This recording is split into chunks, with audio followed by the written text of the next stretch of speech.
चलिए शुरू करते हैं। विज्ञान का टॉपिक बाय टॉपिक जो डिमांड था आपका वो मैं करने जा रहा हूँ। सिर्फ ये मॉक टेस्ट चलेगा। आगे शुरुआत कर रहा हूँ मैं बायोलॉजी का, जो कि बोटनी का सबसे पहले शुरू करने जा रहा हूँ। बोटनी का शुरू करने जा रहा हूँ तो याद रखिएगा वनस्पति विज्ञान और उसकी शाखा हम पढ़ने जा रहे हैं सबसे पहले। और ज़्यादा क्वेश्चन नहीं है, 26 क्वेश्चन है और फास्ट करेंगे, कम समय में ज़्यादा क्वेश्चन, सिर्फ mock test, no detail no जानकारी, क्योंकि मैं पढ़ा चुका हूँ बोटनी। तो चलिएगा, तो आगे देखिए पहला क्वेश्चन है जीव विज्ञान मतलब बायोलॉजी शब्द का प्रयोग सर्वप्रथम किसने किया? तो आप बताइए किसने किया था? तो हम ऑप्शन नंबर डी देंगे। कौन दिए थे? लेमार्क और ट्रेवीरेनस। क्या नाम है? ट्रेवीरेनस ने दिए थे जीव विज्ञान शब्द का। दूसरा प्रश्न है कि जीव विज्ञान के जनक फादर ऑफ बायोलॉजी के नाम से जाने जाते हैं। कौन जाने जाते हैं? तो जीव विज्ञान के जनक जो हैं मतलब फादर ऑफ बायोलॉजी के नाम से जाने जाते हैं। दूसरा प्रश्न का ऑप्शन नंबर ए जो देख रहे होंगे अरस्तु, वही आंसर है। चलिएगा, तीसरा प्रश्न आपके सामने है। तीसरा प्रश्न है वनस्पति विज्ञान बोटनी के जनक हैं कौन? बताइएगा। तो वनस्पति विज्ञान मतलब बोटनी के जनक कौन है बताएंगे? तो हम बताएंगे तीसरा प्रश्न का आंसर का जवाब ऑप्शन नंबर सी थ्रियोफ्रेटस। थ्रियोफ्रेटस जो है याद रखिएगा वनस्पति विज्ञान के जनक हैं मतलब बोटनी के जनक माने जाते हैं। चौथे प्रश्न की बात करते हैं, चिकित्सा शास्त्र का जनक किसे कहा जाता है? तो चिकित्सा शास्त्र का जनक किसे कहा जाता है ये बताइए आप। तो चौथे प्रश्न का आंसर का जवाब जो देंगे ऑप्शन नंबर सी। क्या देंगे? Option number C Hippocrates. समझ गए? वनस्पति विज्ञान के थ्रियोफ्रेटस, चिकित्सा शास्त्र के जनक हिप्पोक्रेटस। याद हो गया? देखिए पांचवा प्रश्न है हिस्टोरिया प्लाटर्म बोला जाता है, पुस्तक के लेखक कौन है बताइएगा। तो ये बताएंगे पांचवा प्रश्न का जवाब देंगे ऑप्शन नंबर बी थ्रियोफ्रेटस है। कौन है? थ्रियोफ्रेटस। चलिएगा, छठा प्रश्न की बात करते हैं। तो चिकित्सा शास्त्र के विद्यार्थियों को किसकी शपथ दिलाई जाती है? बताएंगे चिकित्सा शास्त्र के विद्यार्थियों को किसकी शपथ दिलाई जाती है? जवाब देंगे, छठे प्रश्न का जवाब देंगे ऑप्शन नंबर डी हिप्पोक्रेटस का जो है क्या दिलाया जाता है? शपथ दिलाया जाता है, क्योंकि ये चिकित्सा शास्त्र के जनक माने जाते हैं हिप्पोक्रेटस, जो कि हम ऊपर पढ़ चुके हैं। सातवां प्रश्न है फाइकोलॉजी में किसका अध्ययन किया जाता है? तो फाइकोलॉजी में किसका अध्ययन किया जाता है बता सकते हैं तो बताइएगा। तो सातवां प्रश्न का ऑप्शन नंबर ए शैवाल का होता है। किसका? शैवाल का होता है। चलिएगा, आठवां प्रश्न की बात करते हैं। तो पर्यावरण का अध्ययन जीव विज्ञान की किस शाखा के अंतर्गत किया जाता है ये बताएंगे। तो आठवां प्रश्न का जवाब देंगे ऑप्शन नंबर सी पारिस्थितिकी जो है तंत्र में होता है। समझ गए? पारिस्थितिकी मतलब इकोसिस्टम। चलिएगा, नौवां प्रश्न की बात करते हैं। नौवां प्रश्न है फूलों के संवर्धन के विज्ञान को क्या कहते हैं? तो जैसे ही फूलों के संवर्धन की बात करेंगे विज्ञान को क्या कहेंगे तो हम बताएंगे नौवें प्रश्न का जवाब देंगे ऑप्शन नंबर बी फ्लोरिकल्चर। संवर्धन मतलब अध्ययन से सेंस में है, तो फूलों के संवर्धन के विज्ञान के बारे में अगर पूछे तो फ्लोरिकल्चर बताइएगा। आपसे पूछे 10वां प्रश्न है डेंड्रोलॉजी का संबंध जो है किससे है बताइएगा। बारी आवाज बारिश हो रही है तो आएगा, थोड़ा सा याद रखिएगा। डेंड्रोलॉजी का संबंध जो है किससे है? तो 10वें प्रश्न का जवाब देंगे ऑप्शन नंबर सी झाड़ियों के अध्ययन को हम कहते हैं डेंड्रोलॉजी। और 9वां प्रश्न तो आप देख ही चुके थे ऑप्शन नंबर बी फ्लोरिकल्चर, जो कि ये देखे थे, है ना। आगे चलते हैं, 10वां हो गया। 11वां प्रश्न है पुष्पों का अध्ययन क्या कहलाता है? देखिए पुष्पों का अध्ययन कहलाता है, बहुत अच्छे से जानते हैं, एंथ्रोलॉजी कहलाएगा। क्या कहलाएगा? ऑप्शन नंबर ए जो लगाएंगे 11वां प्रश्न का वो सही लगाएंगे, एंथ्रोलॉजी कहेंगे। 12वां प्रश्न आपसे पूछे तो वनस्पति संवर्धन से संबंधित विज्ञान की शाखा को कहते हैं, क्या कहते हैं बताइएगा। वनस्पति संवर्धन से संबंधित विज्ञान की शाखा को क्या कहते हैं? 12वां प्रश्न का जवाब देंगे तो ऑप्शन नंबर डी हार्टिकल्चर बोलते हैं। क्या बोलते हैं? हार्टिकल्चर बताइएगा। 13वां प्रश्न की बात करें तो सिविल कल्चर वनस्पति विज्ञान की वह शाखा है जिसमें वर्णन होता है। किसका वर्णन होता है बताइएगा। 13वां प्रश्न का जवाब देंगे तो याद रखिएगा ऑप्शन नंबर बी वनों के विकास की बात करता है। कौन? याद रखिएगा सिल्वीकल्चर। सिल्वीकल्चर जो होता है वो वनों के विकास की बात करता है, वर्णन करता है। चलेंगे 14 प्रश्न, क्या बताइएगा। 14 प्रश्न है स्पर्मोलॉजी में किसका अध्ययन होता है बताइएगा। स्पर्मोलॉजी में किसका अध्ययन होता है ये जवाब दे सकते हैं तो हम जवाब देंगे ऑप्शन नंबर ए बीज की बात करता है, शीड की बात करता है। ठीक है, ये भी आप जान गए। अगर चलते हैं 15वां प्रश्न की बात करें तो 15वां प्रश्न है एग्रोएस्ट्रोलॉजी में अध्ययन होता है। क्या होता है? किसका अध्ययन होता है? एग्रोएस्ट्रोलॉजी में किसका अध्ययन होता है बताएंगे। तो हम 15वां प्रश्न का आंसर का जवाब देंगे। क्या जवाब देंगे? तो तो ऑप्शन नंबर सी, घासों का अध्ययन होता है। किसका? घासों का। जैसे ही ये ग्रो होगा घास को लगा दीजिएगा। चलिएगा 16वां प्रश्न की बात करते हैं। तो पेडोलॉजी, पीडो ऐसे बोला जाता है, ऐसे पेडोलॉजी में जिसका अध्ययन किया जाता है उसका नाम बताइएगा। तो पेडोलॉजी, पेडोलॉजी दिक्कत नहीं है, पेडोलॉजी, पेडोलॉजी जो है बताइएगा किसका अध्ययन किया जाता है। 16वां प्रश्न का जवाब देंगे तो वो है ऑप्शन नंबर बी, भूमि का होता है, मतलब जमीन का, है ना, याद रखिएगा। आगे चलेंगे 17वां प्रश्न है, आनुवंशिकता एवं विभिन्नता के बारे में जानकारी देने वाली वनस्पति विज्ञान की शाखा को कहते हैं। क्या कहते हैं बता सकते हैं? तो हम 17वां प्रश्न का ऑप्शन नंबर सी, आनुवांशिक कहेंगे। क्या कहेंगे? आनुवांशिक कहेंगे। चलिएगा 18वां प्रश्न है, पौधों को नाम देने वाला विज्ञान कहलाता है। तो पौधों को नाम देने वाला विज्ञान क्या कहलाएगा? 18वां प्रश्न का जवाब देंगे तो ऑप्शन नंबर डी, वर्गीकृ। क्या कहलाएगा? वर्गीकृ। चलेगा 19वां प्रश्न है, फलों का अध्ययन कहलाता है। तो फलों का अध्ययन क्या कहलाएगा बताएंगे? तो फलों का अध्ययन कहलाता है 19वां प्रश्न का ऑप्शन नंबर डी, पोमोलॉजी कहलाएगा। क्या कहलाएगा? पोमोलॉजी। फलों के अध्ययन को पोमोलॉजी कहते हैं। आगे सवाल है, परागकणों का अध्ययन जो है कहलाता है। तो परागकणों का जो है अध्ययन क्या कहलाएगा बता सकते हैं? 20वां प्रश्न का जवाब देंगे तो हम जवाब देंगे 20वां प्रश्न का ऑप्शन नंबर बी, पैलिनोलॉजी कहते हैं। क्या कहते हैं? पैलिनोलॉजी कहते हैं। 21वां प्रश्न की बात करें तो साग सब्जी उत्पन्न करने वाले पौधों का अध्ययन कहलाता है। तो साग सब्जी उत्पन्न करने वाले पौधों का अध्ययन क्या कहलाएगा? तो 21वां प्रश्न का जवाब देंगे ऑप्शन नंबर, याद रखिएगा, ए, ओलेरी कल्चर कहलाएगा। क्या कहलाएगा? ओलेरी कल्चर कहलाएगा। वार्षिक वलयों का अध्ययन कहलाता क्या है? तो वार्षिक वलयों का अध्ययन कहलाएगा ऑप्शन नंबर बी, डेंड्रोकोनोलॉजी। डेंड्रोकोनोलॉजी जो कहलाता है वो वार्षिक वलयों का अध्ययन कहलाता है। चलिएगा 23वां प्रश्न की बात करें तो पौधों की आंतरिक संरचना का अध्ययन कहलाता है। क्या कहलाता है बताएंगे? तो पौधों की आंतरिक संरचना का अध्ययन क्या कहलाएगा? 23 का ऑप्शन नंबर सी, शारीरिक कहलाएगा। क्या कहलाएगा? शारीरिक कहलाएंगे। आगे चलिए, आगे सवाल बनता है 24 क्वेश्चन नंबर। 24 क्वेश्चन नंबर है कि माइकोलॉजी में किसका अध्ययन किया जाता है? तो जैसे ही माइकोलॉजी की बात करेंगे कवक को टिक लगा के चले आएंगे क्योंकि माइकोलॉजी कवक की बात करता है। ठीक है। 25वां प्रश्न है, एक्सोबायोलॉजी में निम्नलिखित में किसका अध्ययन किया जाता है बताइएगा। इसका जवाब देंगे, 25वां प्रश्न का जवाब देंगे तो ऑप्शन नंबर डी दीजिएगा, बाह्य ग्रह तथा अंतरिक्ष में जीवन की बात करता है। बाह्य ग्रहों का अध्ययन एवं अंतरिक्ष में जीवन जो है उसकी बात करता है एक्सोबायोलॉजी। ठीक है। आगे चलते हैं 26 की बात करते हैं तो जीव द्रव्य के पृथक्करण क्या है? पृथक्करण एवं संयोजन से संबंधित वनस्पति विज्ञान की शाखा कहलाती है। क्या कहलाती है बता सकते हैं? जीव द्रव्य के पृथक्करण और संयोजन से संबंधित वनस्पति विज्ञान का शाखा कहलाती क्या है? तो हम जानते हैं option number C, tissue culture कहते हैं। मतलब टिश्यू मतलब होता है उत्तक, याद रखिएगा, टिश्यू कल्चर कहते हैं। स्पेशल साइंस का ये किताब चला रहा हूँ जो कि आपको रिमाइंडर बुक का ही दूसरा पार्ट है, सामान्य विज्ञान, जो कि आपको पोस्ट कर दिया गया है। उसी का ये टॉपिक बाय टॉपिक बायोलॉजी का चलेगा, इसी तरह फिजिक्स का टॉपिक बाय टॉपिक चलेगा। तो आपको अच्छा लगता है तो कमेंट बॉक्स में कमेंट करेंगे, थोड़ी बाहरी आवाज़ों को इग्नोर करेंगे। फिर डेली ये चलेगा टॉपिक वाइज। जैसे वनस्पति विज्ञान पढ़ाया मैंने, नेक्स्ट टॉपिक है पादप जगत का वर्गीकरण। इसी तरह कोशिका सेल के बारे में पढ़ेंगे, मानव शरीर से संबंधित प्रश्न जो बनते वो सारे करवाएंगे। बस आपका सपोर्ट और सब्सक्राइब बना रहे और याद रखें, आप हैं तभी हम हैं। जय हिंद, जय भारत। चलिए शुरू करते हैं। प्रैक्टिस सेट साइंस का जो है चल रहा है पादप जगत का वर्गीकरण, जिसे क्लासिफिकेशन ऑफ प्लांट किंगडम बोलते हैं। पहला प्रश्न आपके सामने, निम्नलिखित में किसे वर्गीक का पितामह कहा जाता है? किसे कहा जाता है बताइएगा? वर्गीक का पितामह कहा जाता है तो और किन्हीं को नहीं, ऑप्शन नंबर सी, लिनियस को कहा जाता है, लिनियस जी को। ठीक है, लिनियस को। चलेंगे, ये सी लगा दिए।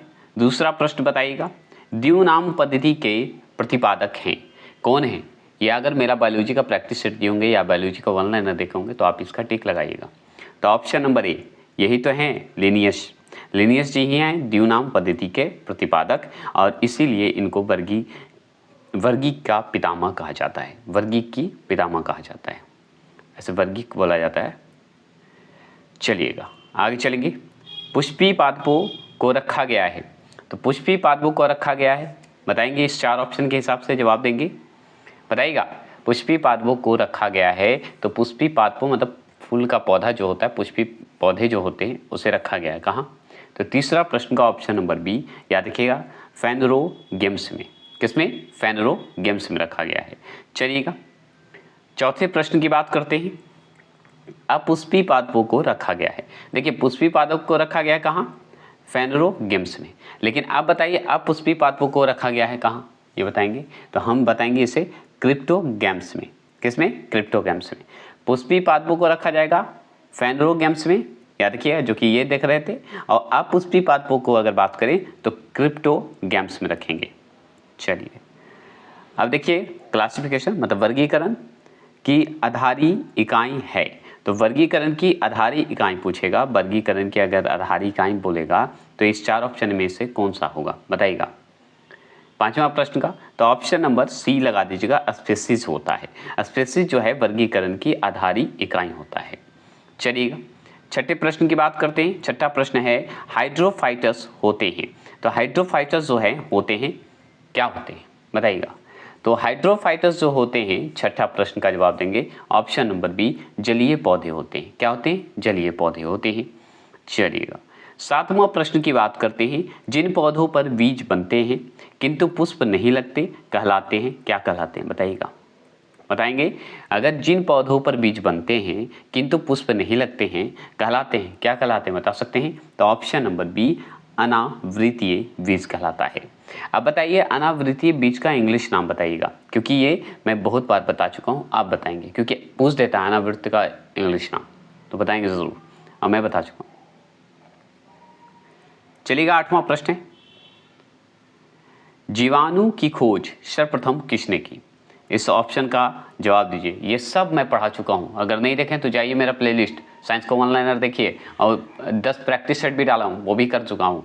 ये हार्ड है, ये हार्ड पेपर लाया हूँ, आपको लगेगा इजी लेकिन इजी टू हार्ड है। अब देख के देखिएगा।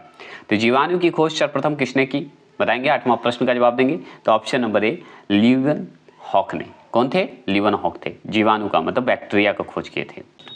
नौवां प्रश्न आपके सामने है कि निम्नलिखित में किसमें माइटोकॉन्ड्रिया अनुपस्थित होता है? अनुपस्थित मतलब अब्सेंट होता है, मतलब प्रेजेंट नहीं होता है। तो किसमें नहीं होता है? तो इस चार ऑप्शन के हिसाब से ये तीनों में होता है, लेकिन बैक्टीरिया में नहीं होता है, अनुपस्थित होता है। कौन? माइटोकॉन्ड्रिया अनुपस्थित होता है जीवाणु में। और जीवाणु की खोज कौन किए, मतलब बैक्टीरिया की खोज लीवन हॉक ने। 10वां प्रश्न है, 10वां क्वेश्चन है कि जीवाणुओं की साधारण आकृति कैसी होती है बताइएगा। जीवाणु मतलब बैक्टीरिया की साधारण आकृति अगर आपसे पूछ रहा है तो क्या बताइएगा, बताइए कमेंट बॉक्स में करेंगे ज़रूर, प्लीज़ रिक्वेस्ट है आपसे, बताइए। बताएंगे तो 10वां प्रश्न का जवाब देंगे ऑप्शन नंबर ए, क्षण रूपी होता है। कैसे होते हैं? क्षण रूपी होते हैं, ये ज़रूर ध्यान रखिएगा। चलिए आगे चले। 9वां प्रश्न का जवाब दे दिए ना, 10वां प्रश्न का भी दे दिए, ऑप्शन नंबर ए। अब देखिए 11वां प्रश्न की बात करते हैं। कौन से क्वेश्चन? 11वां प्रश्न, जो जीवाणु आकार में सबसे छोटे होते हैं कहलाते हैं, क्या कहलाते हैं बताइएगा। जो जीवाणु आकार में छोटे होते हैं क्या कहलाते हैं बता सकते हैं, कमेंट बॉक्स में कमेंट करके बताइए। तो हम जानते हैं, आपका कमेंट बॉक्स में आप कमेंट जब करते हैं आंसर तो हम देखते हैं, हम उसका लाइक भी करते हैं कि आप कितने आंसर सही करते हैं, कितने लाइक। धीरे धीरे मैं उसका जवाब भी देने लगूंगा, टेंशन ना लीजिएगा, बस आप इसी मेहनत से लगे रहिए। तो ऑप्शन नंबर ए, गोलाणु होते हैं, गोलाणु होता है। तो जो जीवाणु आकार में सबसे छोटे होते हैं कहलाते क्या हैं? तो वो कहलाते हैं गोलाणु। क्या कहलाते हैं? गोलाणु। ठीक है, चलिए आगे चलेंगे। 12वां प्रश्न की बात करते हैं। 12वां प्रश्न है कि निम्न में से सबसे छोटा जीव है, कौन सा सबसे छोटा जीव है बताइएगा। 12वां प्रश्न का जवाब देंगे तो ऑप्शन नंबर, याद रखिएगा, सी होता है, माइकोप्लाज्मा जो होता है सबसे छोटा जीव होता है। तो 12वां प्रश्न का आंसर ऑप्शन नंबर सी जो लगाएंगे वो सही लगाएंगे। 13वां प्रश्न का जवाब दीजिए, मानव की आंत में पाए जाने वाला जीवाणु। तो मानव की आंत में पाए जाने वाला जीवाणु बताएंगे, मतलब बैक्टीरिया है, कौन सा है इस चार ऑप्शन के हिसाब से बताइएगा। जैसे कि हमारे आंत में कौन सी जीवाणु है, बैक्टीरिया है बताइएगा जो कि पाया जाता है, तो वो बताएंगे कोलाई। कोलाई, कौन कोलाई? तो इसे याद रखिएगा, थोड़ा तोड़ के पढ़िएगा तो आपके माइंड में छप जाएगा। बस आप सुनिए, ए को अलग कर दीजिए और श री अलग कर दीजिए, शरीर अलग कर दीजिए और सिया अलग कर दीजिए। याद रखिएगा, ए शरीरी सिया कोलाई होगा। समझ गए? तो ऑप्शन नंबर बी जो लगाएंगे वो सही लगाएंगे। तो ए शरीरी सिया कोलाई जो होता है वो है जीवाणु, बैक्टीरिया जो आंत में पाया जाता है। क्लियर हो गए? चलिएगा, आपके सामने 14 प्रश्न आ गए, थोड़े से इसमें दाग लगे हुए, कोई बात नहीं। चलिएगा, 14 प्रश्न आपके सामने आ गए, बताइएगा।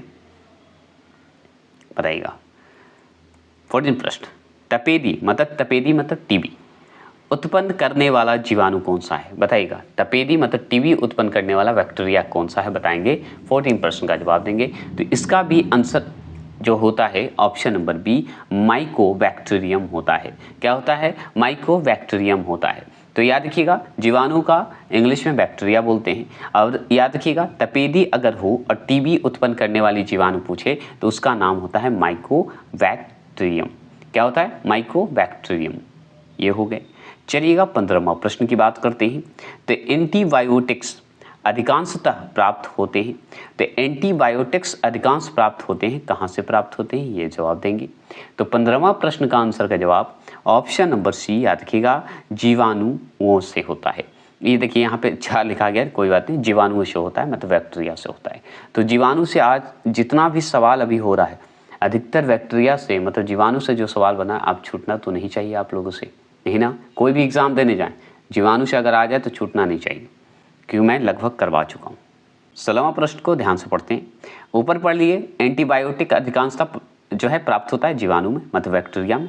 अब बैक्टीरिया से इतना सवाल आपसे बन रहा है ना कि आपको इस अगर ये मॉक टेस्ट आप देख लेते हैं ना तो बैक्टीरिया से कोई भी क्वेश्चन नहीं छूटेगा, उसके बाद विषाणु से भी नहीं छूटेगा। 73 क्वेश्चन है, समझ रहे हैं? चलिए, निम्नलिखित में कौन सा रोग जो है बैक्टीरिया से होता है? बैक्टीरिया मतलब जीवाणु से होता है, कौन सा रोग? तो अभी जस्ट आप ऊपर पढ़े हैं टीबी, टीबी को क्या कहते हैं? तपेदी। तो यही तो आंसर सही होगा ना। 16वां प्रश्न तो आप देख लिए। अब चलिए 17वां प्रश्न की बात करते हैं। निम्नलिखित में से कौन सा रोग जीवाणु के कारण होता है? अब जीवाणु के कारण मतलब बैक्टीरिया के कारण होता है। अब लीजिए, अब जैसे कि यहाँ पे टीबी आप देख लिए, तपेदी मतलब टीबी होता है, ये बैक्टीरिया से ही होता है। तो इस 4 ऑप्शन में से बताइए क्या होगा? तो देखिए, इसमें से चेचक को काट दीजिए क्योंकि वायरस है तो हट गया। अब बताइए, पेची, हैजा, इन्फ्लुएंजा, ये सब जो है बताइए क्या होगा? तो 17वां प्रश्न का हैजा जो ऑप्शन नंबर डी लगाएंगे वो भी जो है जीवाणु मतलब बैक्टीरिया से होता है। तपेदी हो गया, हैजा हो गया, ये सब जो है हमारा बैक्टीरिया से होता है, जीवाणु से होता है। हो गया क्लियर? कोई दिक्कत नहीं, समझ में आ रहा है ना? चलेंगे। 18वां प्रश्न है, निम्नलिखित में से कौन सा बीमारी जीवाणु संक्रमण के कारण होती है? बता सकते हैं कौन सा ऐसा बीमारी है जो कि जीवाणु संक्रमण के कारण होती है? इस 4 ऑप्शन के हिसाब से आप बताएंगे। तो लीजिए, जीवाणु संक्रमण से मतलब बैक्टीरिया से आ गया। क्वेश्चन को किसी भी एंगल से घुमाएं, पूछ क्या रहा है? बैक्टीरिया से। तो बैक्टीरिया से एक भी क्वेश्चन नहीं छूटना चाहिए, जीवाणु से। इतना पढ़ा दे रहा हूँ, आप कोई भी एग्जाम देने जाए आ जाए जीवाणु से तो छूटना नहीं चाहिए। बताइए। अब देखिए, चेचक को काट दीजिए, चेचक तो वायरस है ना? तो ये तो कट गया। अब बताइए, इसमें से 3 में से कौन होगा? अब इतना तो बताइए। तो हम याद रखेंगे 18वां प्रश्न का जवाब कि ऑप्शन नंबर सी, कुष्ठ। अब देखिए, जीवाणु संक्रमण से जो होता है बीमारी वो कुष्ठ रोग होता है। तो इसमें से ये सी जो लगाएंगे वो सही लगाएंगे। अब कौन कौन है आप याद कर लिए? टीबी याद कर लिए, तपेदी याद कर लिए, हैजा याद कर लिए जो कि जीवाणु से होने वाली बीमारी है, मतलब बैक्टीरिया से होने वाली बीमारी है, और एक कुष्ठ भी याद कर लिए। इतना तो क्लियर हो गया, अब दिक्कत तो नहीं। चलिए पढ़ते चलते हैं। 19वां प्रश्न, निम्नलिखित में से किसके द्वारा दूध खट्टा होता है? लीजिए, दूध भी खट्टा होने का इस 4 ऑप्शन में से जवाब दीजिए। तो 19वां प्रश्न का जवाब बहुत अच्छे से बैक्टीरिया लगा दीजिए, जीवाणु। लीजिए, दूध खट्टा होने का कारण भी बैक्टीरिया होता है, जीवाणु होता है। सिंपल जवाब। आपको आराम से आ रहा है कि नहीं? समझ में आ रहा है कि नहीं? मॉक टेस्ट थोड़े से हार्ड कर रहा हूँ कि नहीं? हार्ड भी हो रहा है। आप जितने इजी मॉक टेस्ट समझते हैं, मैं हर ढंग का मॉक टेस्ट करवा दूंगा कि आप कोई भी एग्जाम देने जाएं तो आपको कोई क्वेश्चन नहीं छूटे। बस आप मुझ पर विश्वास करके पढ़ें, प्लीज़, रिक्वेस्ट है। चलिए आगे सवाल है 20वां प्रश्न, दलहनहीन फसलों में कौन सा जीवाणु नाइट्रोजन स्थिरीकरण करता है? बताइएगा। दलहनी फसलों में कौन सी जीवाणु जो है नाइट्रोजन स्थिरीकरण करता है? इस 4 ऑप्शन के जवाब देंगे। 20वां प्रश्न का जवाब दीजिए। तो हम बताएंगे ऑप्शन नंबर बी 20वां प्रश्न का नहीं होगा, ऑप्शन नंबर सी होगा, राइजोबियम होगा। क्यों?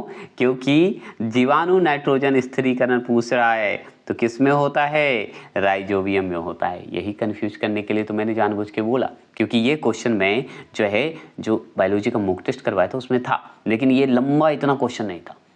ठीक है, आप देखे होंगे, देखिएगा मॉक टेस्ट मेरा, तो आप अब याद कर लीजिए क्या होगा। दलहनी फसलों में कौन सी जीवाणु नाइट्रोजन स्थिरीकरण करता है? तो वो करता है राइजोबियम, जो कि ऑप्शन नंबर सी लगाएंगे वो सही लगाएंगे। चलेंगे आगे। कैसा लग रहा है प्लीज़ बताइएगा, क्योंकि आप बताते हैं तो हमें हौसला मिलता है। मॉक टेस्ट कैसा लग रहा है जरूर बताइएगा। 21 क्वेश्चन नंबर, सर्वप्रथम विषाणु मतलब वायरस की खोज किसने किया? अब चलिए, बैक्टीरिया से जितना क्वेश्चन होना था लगभग हो चुका है। अब चलते हैं वायरस मतलब विषाणु पे पढ़ते हैं। अब विषाणु से कितने क्वेश्चन बनते हैं चलिए देखते हैं। 73 क्वेश्चन है, क्या क्या आता है पढ़ते चलिए, आनंद लेते हैं। ठीक है, तो सर्वप्रथम विषाणु की खोज किसने की बता सकते हैं? तो विषाणु वायरस की खोज करने वाले कौन हैं? आपको इस 4 ऑप्शन में से आपको दिख गया होगा, अगर मेरा बायोलॉजी का वन लाइनर देखे होंगे तो। नहीं भी देखे होंगे तो आप तो तेज है, बता दीजिएगा, बताइएगा। 21 क्वेश्चन नंबर का ऑप्शन नंबर बी, इवानोवस्की। क्या नाम है इनका? इवानोवस्की बोला जाता है, याद रखिएगा। चलिए 22 क्वेश्चन नंबर की बात करते हैं। 22 क्वेश्चन नंबर देखिए, निम्नलिखित में किसमें एंजाइम नहीं होते हैं? लीजिए, किसमें एंजाइम नहीं होता है? 22 का आंसर का जवाब देंगे तो ऑप्शन नंबर बी, विषाणु मतलब वायरस में नहीं होता है। किसमें नहीं होता? वायरस में नहीं होता। बस इतना कदम याद रखेंगे। ये सब सवाल पूछ रहा है आपसे, ठीक है। आपसे ये भी पूछेगा हाइड्रोफोबिया रोग उत्पन्न होता है। लीजिए, हाइड्रोफोबिया तो बैक्टीरिया से नहीं होगा, इसको काट दीजिए। अब बताइए इस 3 में से क्या होगा? तो आप अच्छे से जानते हैं कि अभी वायरस पढ़ रहे हैं तो वायरस ही आंसर होगा, लेकिन नहीं, ये भी सोच के देखिए। तो ऑप्शन नंबर सी सही में वायरस ही होगा। तो ऑप्शन नंबर सी वायरस होगा। हाइड्रोफोबिया रोग उत्पन्न होते हैं वायरस से होते हैं, ये जरूर ध्यान रखेंगे। 24 क्वेश्चन नंबर की बात करें तो कुत्ते के काटने से जिस विषाणु द्वारा घात रोग उत्पन्न होता है कहलाता है क्या? तो आप अच्छे से जानते हैं कि हाइड्रोफोबिया ही कहलाता है, जो कि ऑप्शन नंबर बी लगाएंगे वो सही लगाएंगे। तो कुत्ते के काटने से कौन सी वायरस फैलती है? तो हाइड्रोफोबिया रोग उत्पन्न होता है। ठीक है, आगे भी पढ़ेंगे। रेबीज भी एक वायरस ही है ना? ठीक है, चलिए 25 क्वेश्चन नंबर की बात करें, बाहरी आवाज़ों को इग्नोर करिएगा। चेचक के लिए टीके का विकास किया था। तो चेचक के लिए टीके का विकास जो किया था वो क्या था? 25 का आंसर का जवाब देंगे तो ऑप्शन नंबर, याद रखिएगा, ऑप्शन नंबर सी होगा, एडवर्ड जेन्नर। क्या होगा? एडवर्ड जेन्नर, याद रखिएगा। तो चेचक के लिए टीके का विकास किया था कौन? एडवर्ड जेन्नर ने। 25 का आंसर का जवाब हो गया ऑप्शन नंबर सी। ठीक है, 26 की बात करते हैं। विषाणु वृद्धि करता है, तो विषाणु वृद्धि जो करता है वो बताएंगे क्या होगा? 26 का आंसर का जवाब देंगे। आप 25 बना लिए। अब विषाणु वृद्धि करता है, तो वृद्धि जो करता है विषाणु वो बताएंगे कैसे? क्या होगा आंसर इसका 26 का? तो हम जानते हैं कि आप जवाब दे दिया ऑप्शन नंबर बी, जीवित कोशिका में ही तो होता है। सही बात है, जीवित कोशिका में ही होता है वायरस फैलता है ना? एड्स का कारण बताएंगे क्या होता है? एड्स का भी कारण वायरस ही मतलब विषाणु ही होता है, आप अच्छे से जानते हैं, तो इस पे टाइम क्यों लगाएं, है ना? आगे बढ़े, ऑप्शन नंबर सी 27 का लगाए होंगे वो सही लगाए होंगे। चलिएगा, बाहरी आवाज़ को इग्नोर करेंगे। HIV संबंधित है। लीजिए, HIV संबंधित किससे है? एड्स से है। तो इस सब तो सवाल समझिए कि आप बना चुके हैं, तो आगे बढ़ते हैं। ये बताइएगा 29 क्वेश्चन नंबर। 29 क्वेश्चन नंबर थोड़ा सा नीचे आ जाइए। 29 क्वेश्चन नंबर है कि AIDS फैलता है, कैसे फैलता है बताइएगा? किसके संपर्क से फैलता है?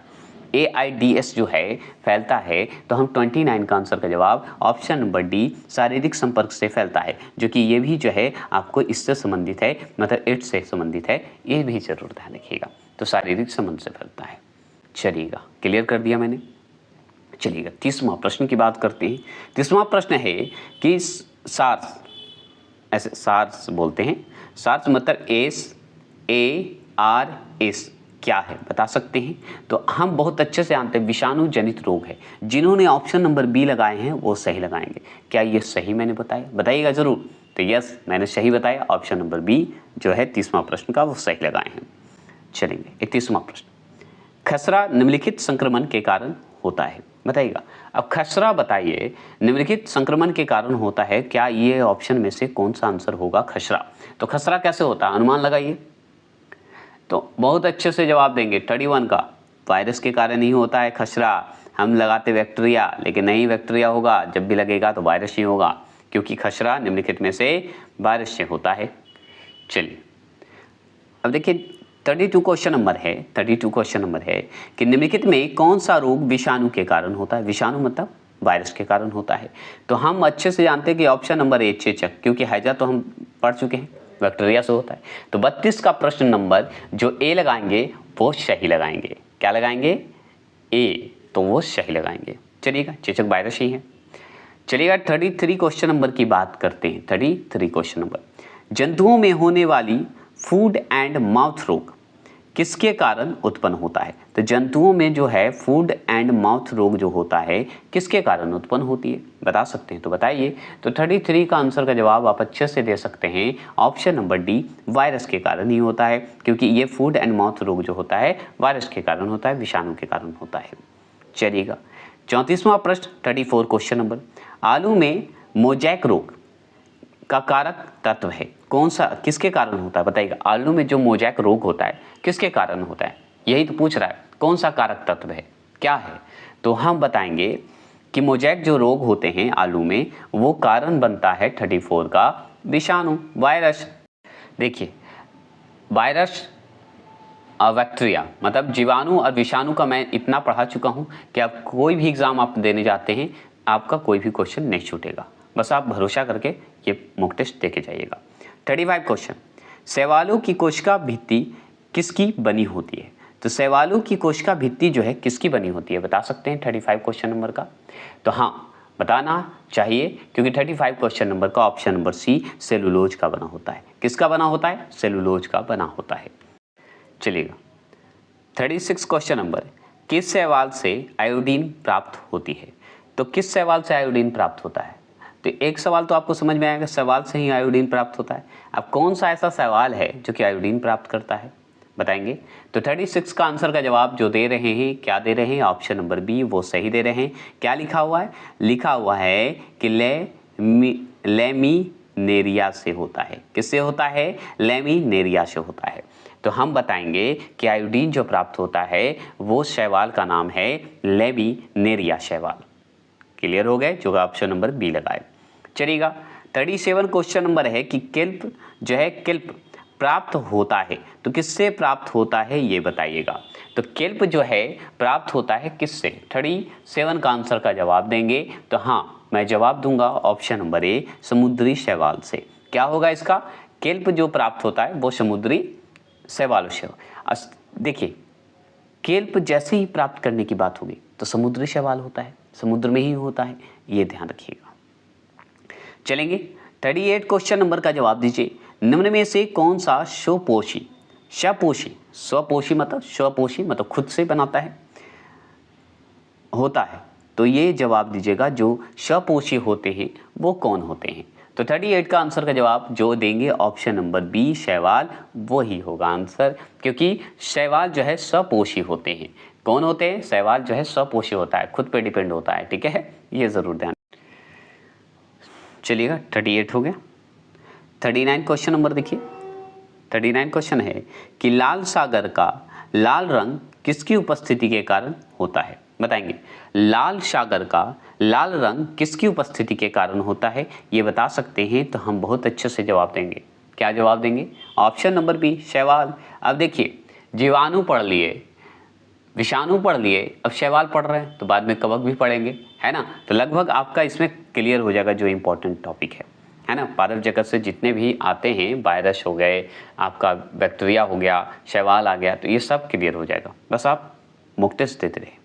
तो 39वां प्रश्न का ऑप्शन नंबर बी क्लियर। 40वां प्रश्न की बात करते हैं। तो 40वां प्रश्न है, अगर किससे प्राप्त होता है? तो अगर जो है बताएंगे किससे प्राप्त होगा। तो अगर जैसे ही शब्द आएगा शैवाल से ही जुड़ा हुआ है, इसमें कोई चेंज हो ही नहीं सकता है, एकदम नहीं होगा, शैवाल से ही होगा। शैवाल का इंग्लिश नाम कमेंट बॉक्स में कर सकते हैं तो करिएगा, क्योंकि मैं जानना चाहता हूँ, क्योंकि कभी कभी पूछ देता है, इंग्लिश नाम पूछ देता है। ऐसे मैं तो करवा दूंगा इस मॉक टेस्ट में। 41 कवकों की कोशिका भित्ति मतलब शेल बॉल मतलब दीवार कहते हैं, कोशिका भित्ति मतलब दीवार, बॉल मतलब दीवार होता है, किसकी बनी होती है? तो हम बहुत अच्छे से बताएंगे कवकों। अब कवक के बारे में चलिए चर्चा हो गया, अगर खत्म हो गया, सवाल खत्म हो गया, अब कवक आ गए। तो कवकों की कोशिका भित्ति किसकी बनी होती है, बता सकते हैं? तो बताइएगा 41 का। तो हाँ, ऑप्शन नंबर डी, काइटिन व क्या बोलेंगे, हेमी सेलुलोज का। क्या बना होगा? सेलुलोज का, हेमी सेलुलोज का। एक सिर्फ सवाल जो है सेलुलोज का होता है, और ये जो है काइटिन का बना होता है कवक। याद रखिए, कवक की कोशिका भित्ति जो बनी होती है काइटिन और हेमी सेलुलोज का बना होता है, ये जरूर ध्यान रखिएगा, ये सवाल पूछता है। चलेंगे 42 क्वेश्चन नंबर है, कवकों द्वारा रिजर्व मतलब संचित भोज्य पदार्थ किस रूप में संचित होते हैं? बता सकते हैं? कवकों द्वारा रिजर्व जो हुआ है, रिजर्व मतलब संचित, जो कि रखा रहता है, ठीक है। भोज्य पदार्थ किसके रूप में संचित होते हैं, किस रूप में संचित होगा, बता सकते हैं? 42 का आंसर का जवाब देंगे तो ऑप्शन नंबर 1 ग्लाइकोजेन के रूप में होता है। तो कवकों द्वारा जो रिजर्व भोज्य पदार्थ होते हैं वो हैं ग्लाइकोजेन के रूप में होते हैं। ये सवाल आपका क्लियर हो गया। 43 क्वेश्चन नंबर की बात करें तो सभी कवक सदैव होते हैं। तो सभी कवक जो हैं क्या होते हैं, बता सकते हैं? क्योंकि कवक पढ़ रहे हैं हम लोग, मतलब फंगस की बात करते हैं, तो बताइएगा सभी कवक जो होते हैं सदैव होते हैं, क्या होते हैं? बताएंगे 43 का आंसर का जवाब देंगे ऑप्शन नंबर सी, याद रखिएगा, विविध पोषी कहेंगे। क्या कहेंगे? विविध पोषी कहेंगे। चलिएगा 44 क्वेश्चन नंबर की बात करते हैं। तो वृक्षों की छाल मतलब वृक्षों की छालों की बात करें या छाल बोल दे, कोई दिक्कत नहीं है। वृक्षों की छालों पर उगने वाले कवक होते हैं। बताएंगे वृक्षों की छालों पर उगने वाले कवक होते हैं, क्या कहलाते हैं? ये बताइएगा, वृक्ष पे उगता है ना, कवक उगता है, आप देखे होंगे, एकदम देखे होंगे, तो बताइए क्या कहलाएगा? 44 का आंसर का जवाब देंगे तो ऑप्शन नंबर ए, क्या कहेंगे? ऑप्शन नंबर ए, याद रखिएगा, कोर्टिकोलस कहेंगे, कोर्टिकोलस कहेंगे, यही आंसर होगा, ये जरूर ध्यान रखिएगा। अब चलते 45 क्वेश्चन नंबर की बात करें तो गोबर पर उगने वाले कवक कहलाते हैं। तो गोबर पर उगने वाले कवक क्या कहलाएंगे, बता सकते हैं? तो बताइएगा 45 का, तो ऑप्शन नंबर डी जो लगा रहे हैं वो सही लगाएंगे। क्या नाम है इसका? कोलप्रोफिल्स। क्या बोलेंगे? कोलप्रोफिल्स बोलेंगे। तो गोबर पर उगने वाले कवक को कोलप्रोफिल्स बोलेंगे, और वृक्ष की छालों पर उगने वाले कवक को क्या बोलेंगे? कोट्रिकोलस बोलेंगे, कोट्रिकोलस करेंगे। चलिएगा 46 क्वेश्चन नंबर है कि आलू का लेट ब्लाइट उत्पन्न होता है। तो लेट ब्लाइट जो होते हैं, एक मिनट बढ़िया से इसे थोड़ा कर दूं, लेट जो ब्लाइट होते हैं बताइएगा उत्पन्न होते हैं, क्या होंगे इस 4 ऑप्शन में से कौन होता है? बताइएगा 46 का आंसर का जवाब देंगे तो ऑप्शन नंबर सी जो लगा रहे होंगे वो सही लगा रहे होंगे। क्यों? क्योंकि ये फाइटोपेथ्रोआ बोला जाता है, फाइटोपेथ्रोआ, याद रखिएगा, इन्फेस्टेंस द्वारा होता है। किसके द्वारा होता है? फाइटोपेथ्रोआ, यानी पेथ्रो बोला जाता है, इन्फेस्टेंस द्वारा होता है। चलिए 47 क्वेश्चन नंबर की बात करें, डबल रोटी के निर्माण में काम आने वाला कवक है। तो बताइएगा डबल रोटी के निर्माण में काम आने वाला कवक का नाम बताएंगे। बताइएगा डबल रोटी जो बनता है, बताएंगे डबल रोटी जो बनता है उसका निर्माण जो होता है उस कवक का नाम बताइए। बताएंगे 47 का आंसर का जवाब देंगे तो 47 का आंसर का जवाब option number C, option number C क्या होगा? तो ये पढ़ेंगे, क्या पढ़ेंगे? सैक्री, याद रखिएगा, सैक्रीमाइसीस। क्या बोलेंगे? सैक्रीमाइसीस। पूरा नाम देखिएगा, सुनिएगा, सैक्रीमाइसीस सेरेविसी। क्या बोलेगा? सेरेविसी। याद हुआ? याद हुआ कि नहीं? मैं याद करने के लिए तोड़ तोड़ के बोलना चाहता हूँ, प्लीज रिक्वेस्ट है कि आप सुने जरूर। तो याद रखिएगा, तो सैक्रीमाइसीस सेरेविसी बोलिएगा, डबल रोटी में कवक जो होते हैं उसका नाम। चलिएगा 48 क्वेश्चन नंबर को देखेंगे। 48 क्वेश्चन नंबर है कि पेनिसिलियम, पेनिसिलियम क्या है? बताइएगा पेनिसिलियम जो है क्या है, बताइएगा। 48 का आंसर का जवाब देंगे तो 48 का आंसर का जवाब याद रखिएगा ऑप्शन नंबर सी जो देंगे वो सही देंगे, कवक। तो पेनिसिलियम जो है क्या है? एक कवक है, याद रखिएगा। लीजिए पेनिसिलियम की बात की है तो पेनिसिलियम की खोज किसने की थी? तो जैसे ही पेनिसिलियम की खोज की बात करेंगे तो आप तो लगा दिए होंगे ऑप्शन नंबर सी, ए फ्लेमिंग ने। लगाए होंगे कि नहीं? यस या नो कमेंट बॉक्स में जरूर करेंगे और आंसर का जवाब देंगे। क्या सी आप दे रहे हैं तो अच्छी बात है, मैं रिप्लाई दूंगा जरूर कमेंट बॉक्स में, ऑप्शन नंबर सी। चलिए आगे चलिए। तो 50वां प्रश्न का आंसर का जवाब दीजिए। आर्गोट प्राप्त होता है, तो आर्गोट कैसे प्राप्त होता है, 50वां प्रश्न का जवाब देंगे तो ऑप्शन नंबर बी। कैसे, तो क्लेवीसेप्स से। कैसे, क्लेवीसेप्स से होता है, तो क्लेवीसेप्स से होते हैं, तो आर्गोट प्राप्त होते हैं, याद रखिए क्लेवीसेप्स से। चलिएगा 51 क्वेश्चन नंबर की बात करते हैं। इष्ट में, याद रखिए इष्ट में कायिक जनन होते हैं या होता है, बताइएगा। तो इष्ट में कायिक जनन होता है या होते हैं, कोई दिक्कत नहीं है, शब्द का खेल है, वो बदल सकते हैं क्वेश्चन को, है ना। तो बताइएगा इष्ट में कायिक जनन होता है, तो 51 का आंसर का जवाब ऑप्शन नंबर ए, मुकुलन द्वारा होता है। किसके द्वारा, मुकुलन द्वारा। ठीक है। 52 क्वेश्चन नंबर का जवाब दीजिए। निम्नलिखित में कौन खाने योग्य कवक है, तो कौन सा ऐसा कवक है जिसे हम खाते हैं, बताएंगे। 52 का आंसर का जवाब देंगे, तो 52 का आंसर का जवाब ऑप्शन नंबर सी जो है वो सही है। क्या है इसका नाम, तो एगैरिकस बताइएगा। क्या बताइएगा, ये गैरिकस, गैरिकस जो है ये खाने योग्य कवक होता है, ये जरूर ध्यान रखिएगा। 52 का आंसर का जवाब सी जो लगाएंगे वो सही लगाएंगे। 53 की बात करते हैं। प्रथम पृथक किया गया प्रतिजैविक था, तो प्रथम पृथक किया गया प्रतिजैविक मतलब एंटीबायोटिक जो होता है उसको बोलते हैं, तो कौन है बताइएगा, इस ऑप्शन के हिसाब से बताएंगे। 53 का आंसर का जवाब दीजिए, तो जो ऑप्शन नंबर सी देंगे पेनिसिलिन वो सही देंगे। इनके बारे में बताइए, खोज कौन किया, अभी जस्ट आप बनाए हैं, बताएंगे। और कम्युनिटी पोस्ट में इसी तरह का प्रीवियस ईयर क्वेश्चन किया जाता है, आप जरूर से जरूर उसे लाइक करें और फॉलो करें, आंसर का जवाब दें। चलिए 54 क्वेश्चन नंबर, टीका रोग किसमें होता है, तो टीका रोग किसमें होता है बताइएगा, इस कौन से फसल में होगा टीका रोग, तो टीका रोग संबंधित है, बताएंगे ऑप्शन नंबर डी, मूंगफली में। जैसे टीका रोग आए मूंगफली को टिक लगा के आगे बढ़ जाएगा, ठीक है, बिना सोचे।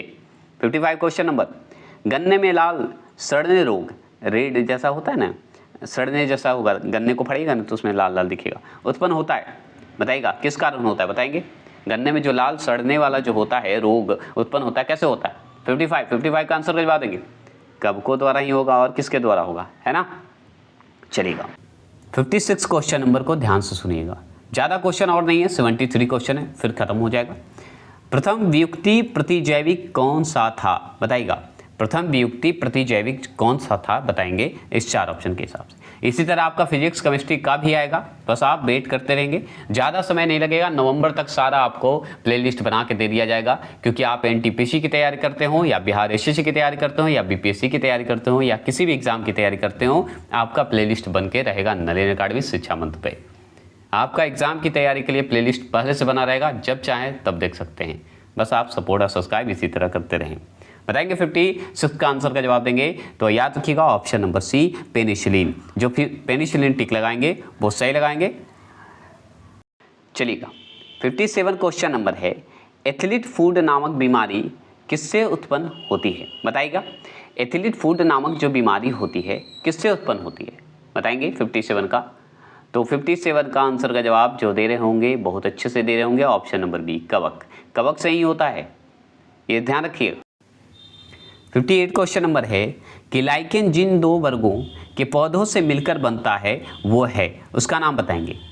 तो लाइकेन जो है जिन 2 वर्गों के पौधों से मिलकर बनता है वो है, कौन सा है बता सकते हैं, तो हम बताएंगे ऑप्शन नंबर डी कवक और शैवाल बोलेंगे। क्या बोलेंगे, कवक और शैवाल बोलेंगे। तो लाइकेन जो है 2 वर्गों के पौधों से मिलकर बनता है, जो कि कवक और शैवाल से बनता है, ये ज़रूर ध्यान रखिएगा। लाइकेन से संबंधित सवाल क्लियर हो गया। 59 क्वेश्चन नंबर है, 59 क्वेश्चन नंबर को ध्यान से देखेंगे कि रासायनिक प्रयोगशाला में उपयोग में लाए जाने वाला लिटमस पत्र, याद रखिए लिटमस पत्र मतलब लिटमस पेपर, किससे प्राप्त किया जाता है, तो किससे प्राप्त होगा, बहुत अच्छा सवाल है और ये बहुत बार पूछा हुआ सवाल है, बताएंगे। तो हम जानते हैं 59 का आंसर का जवाब आप सब दे दिए होंगे, ऑप्शन नंबर सी लाइकेन से ही होता है, जो कि हम ऊपर पढ़ चुके थे। चलिए आगे चलते हैं। 60 क्वेश्चन नंबर, 73 क्वेश्चन नंबर है टोटल, ज़्यादा नहीं है, बस सपोर्ट और सब्सक्राइब करते रहें और इसी तरह बढ़ते रहें, आपका 100% तैयारी होगा, ये मैं वादा करता हूँ। पेड़ों की छालों पर उगने वाला लाइकेन को क्या कहा जाता है? तो पेड़ों की छालों पर उगने वाला लाइकेन को जो है क्या कहेंगे? तो क्या कहेंगे हम? तो ऑप्शन नंबर ए जो लगाएंगे वो सही लगाएंगे, कार्टिकोलस कहेंगे। कार्टिकोलस कहते हैं, जो कि हम ऊपर भी पढ़ चुके थे। तो पेड़ों की छालों पर उगने वाले लाइकेन को कहते हैं कार्टिकोलस कहते हैं। चलिएगा 61 क्वेश्चन नंबर की बात करते हैं। तो खाली चट्टानों पर उगने वाले लाइकेन को क्या कहा जाता है? तो आप देखे होंगे खाली चट्टानों पे लाइकेन उग जाते हैं, मतलब लाइकेन होते हैं, तो उसे क्या कहेंगे? तो लाइकेन जो उगते हैं उसे क्या कहेंगे? तो ऑप्शन नंबर बी, सक्सिकोलस। नाम ही है सक्सिकोलस, याद रखिएगा। तो जो ऑप्शन नंबर बी लगाएंगे वो सही लगाएंगे। और ये जो कार्टिकोलस था, क्या था? कार्टिकोलस जो था पेड़ों की छालों पे उगने वाला, और खाली चट्टानों पे उगने वाले को बोलेंगे सक्सिकोलस, याद रखिएगा। कोई दिक्कत नहीं ना? चलेंगे आगे। आगे सवाल है 62 क्वेश्चन नंबर। क्या है 62 क्वेश्चन नंबर? मिर्गी। मिर्गी एक बीमारी होती है, आप भी जानते हैं। मिर्गी की औषधि किस लाइकेन से प्राप्त होता है? सोचिए, मिर्गी की बीमारी के लिए भी लाइकेन से प्राप्त होता है, तो कौन सी औषधि है उसका नाम बता दीजिए। कौन से लाइकेन से प्राप्त होगा दवाई जो प्राप्त होता है? बताएंगे 62 का आंसर का जवाब ऑप्शन नंबर डी, परमेलिया। परमेलिया से जो है प्राप्त होता है। तो याद किया, मिर्गी की जो बीमारी होती है हम किस लाइकेन से प्राप्त करते हैं? तो परमेलिया लाइकेन से प्राप्त करते हैं, मतलब एक तरह से दवा हुआ, औषधि हुआ ना मिर्गी के लिए। चलिएगा 63 क्वेश्चन नंबर।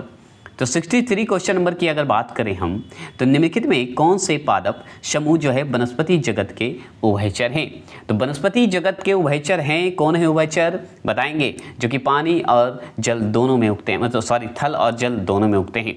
बताएंगे कौन ऐसे वनस्पति समूह हैं, उभयचर हैं? बताइएगा। तो 63 का आंसर का जवाब जो देंगे वो सही जवाब देंगे। क्या देंगे? तो option number D, bryophytes. Bryophytes जो होते हैं, ब्रायोफाइटस जो पादप हैं, याद रखिएगा, वनस्पति जगत के उभयचर होते हैं ब्रायोफाइटस। तो याद रखिए 64 पीडीएफ अच्छे से अभी लाऊंगा। जड़ के स्थान पर मूलभास पाया जाता है। कौन सा मूलभास पाया जाता है? किस में पाया जाता है? तो ये हम बताएंगे ऑप्शन नंबर सी, ब्रायोफाइटस में पाया जाता है। क्लियर? चलिएगा आगे चलेंगे। 65 क्वेश्चन नंबर को ध्यान से देखिएगा।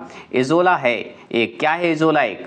तो इजोला जो होता है 65 का आंसर का जवाब जो दे सकते हैं वो दीजिएगा ऑप्शन नंबर डी, जलीय फर्ण को कहते हैं। जलीय फर्ण को इजोला कहा जाता है, याद रख सकते हैं।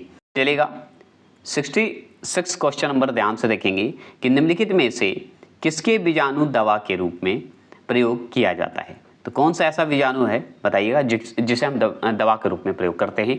तो बहुत अच्छे से जवाब दे सकते हैं, लाइकोपीडियम। लाइकोपीडियम का इस्तेमाल करते हैं, जो कि दवा के रूप में प्रयोग करते हैं।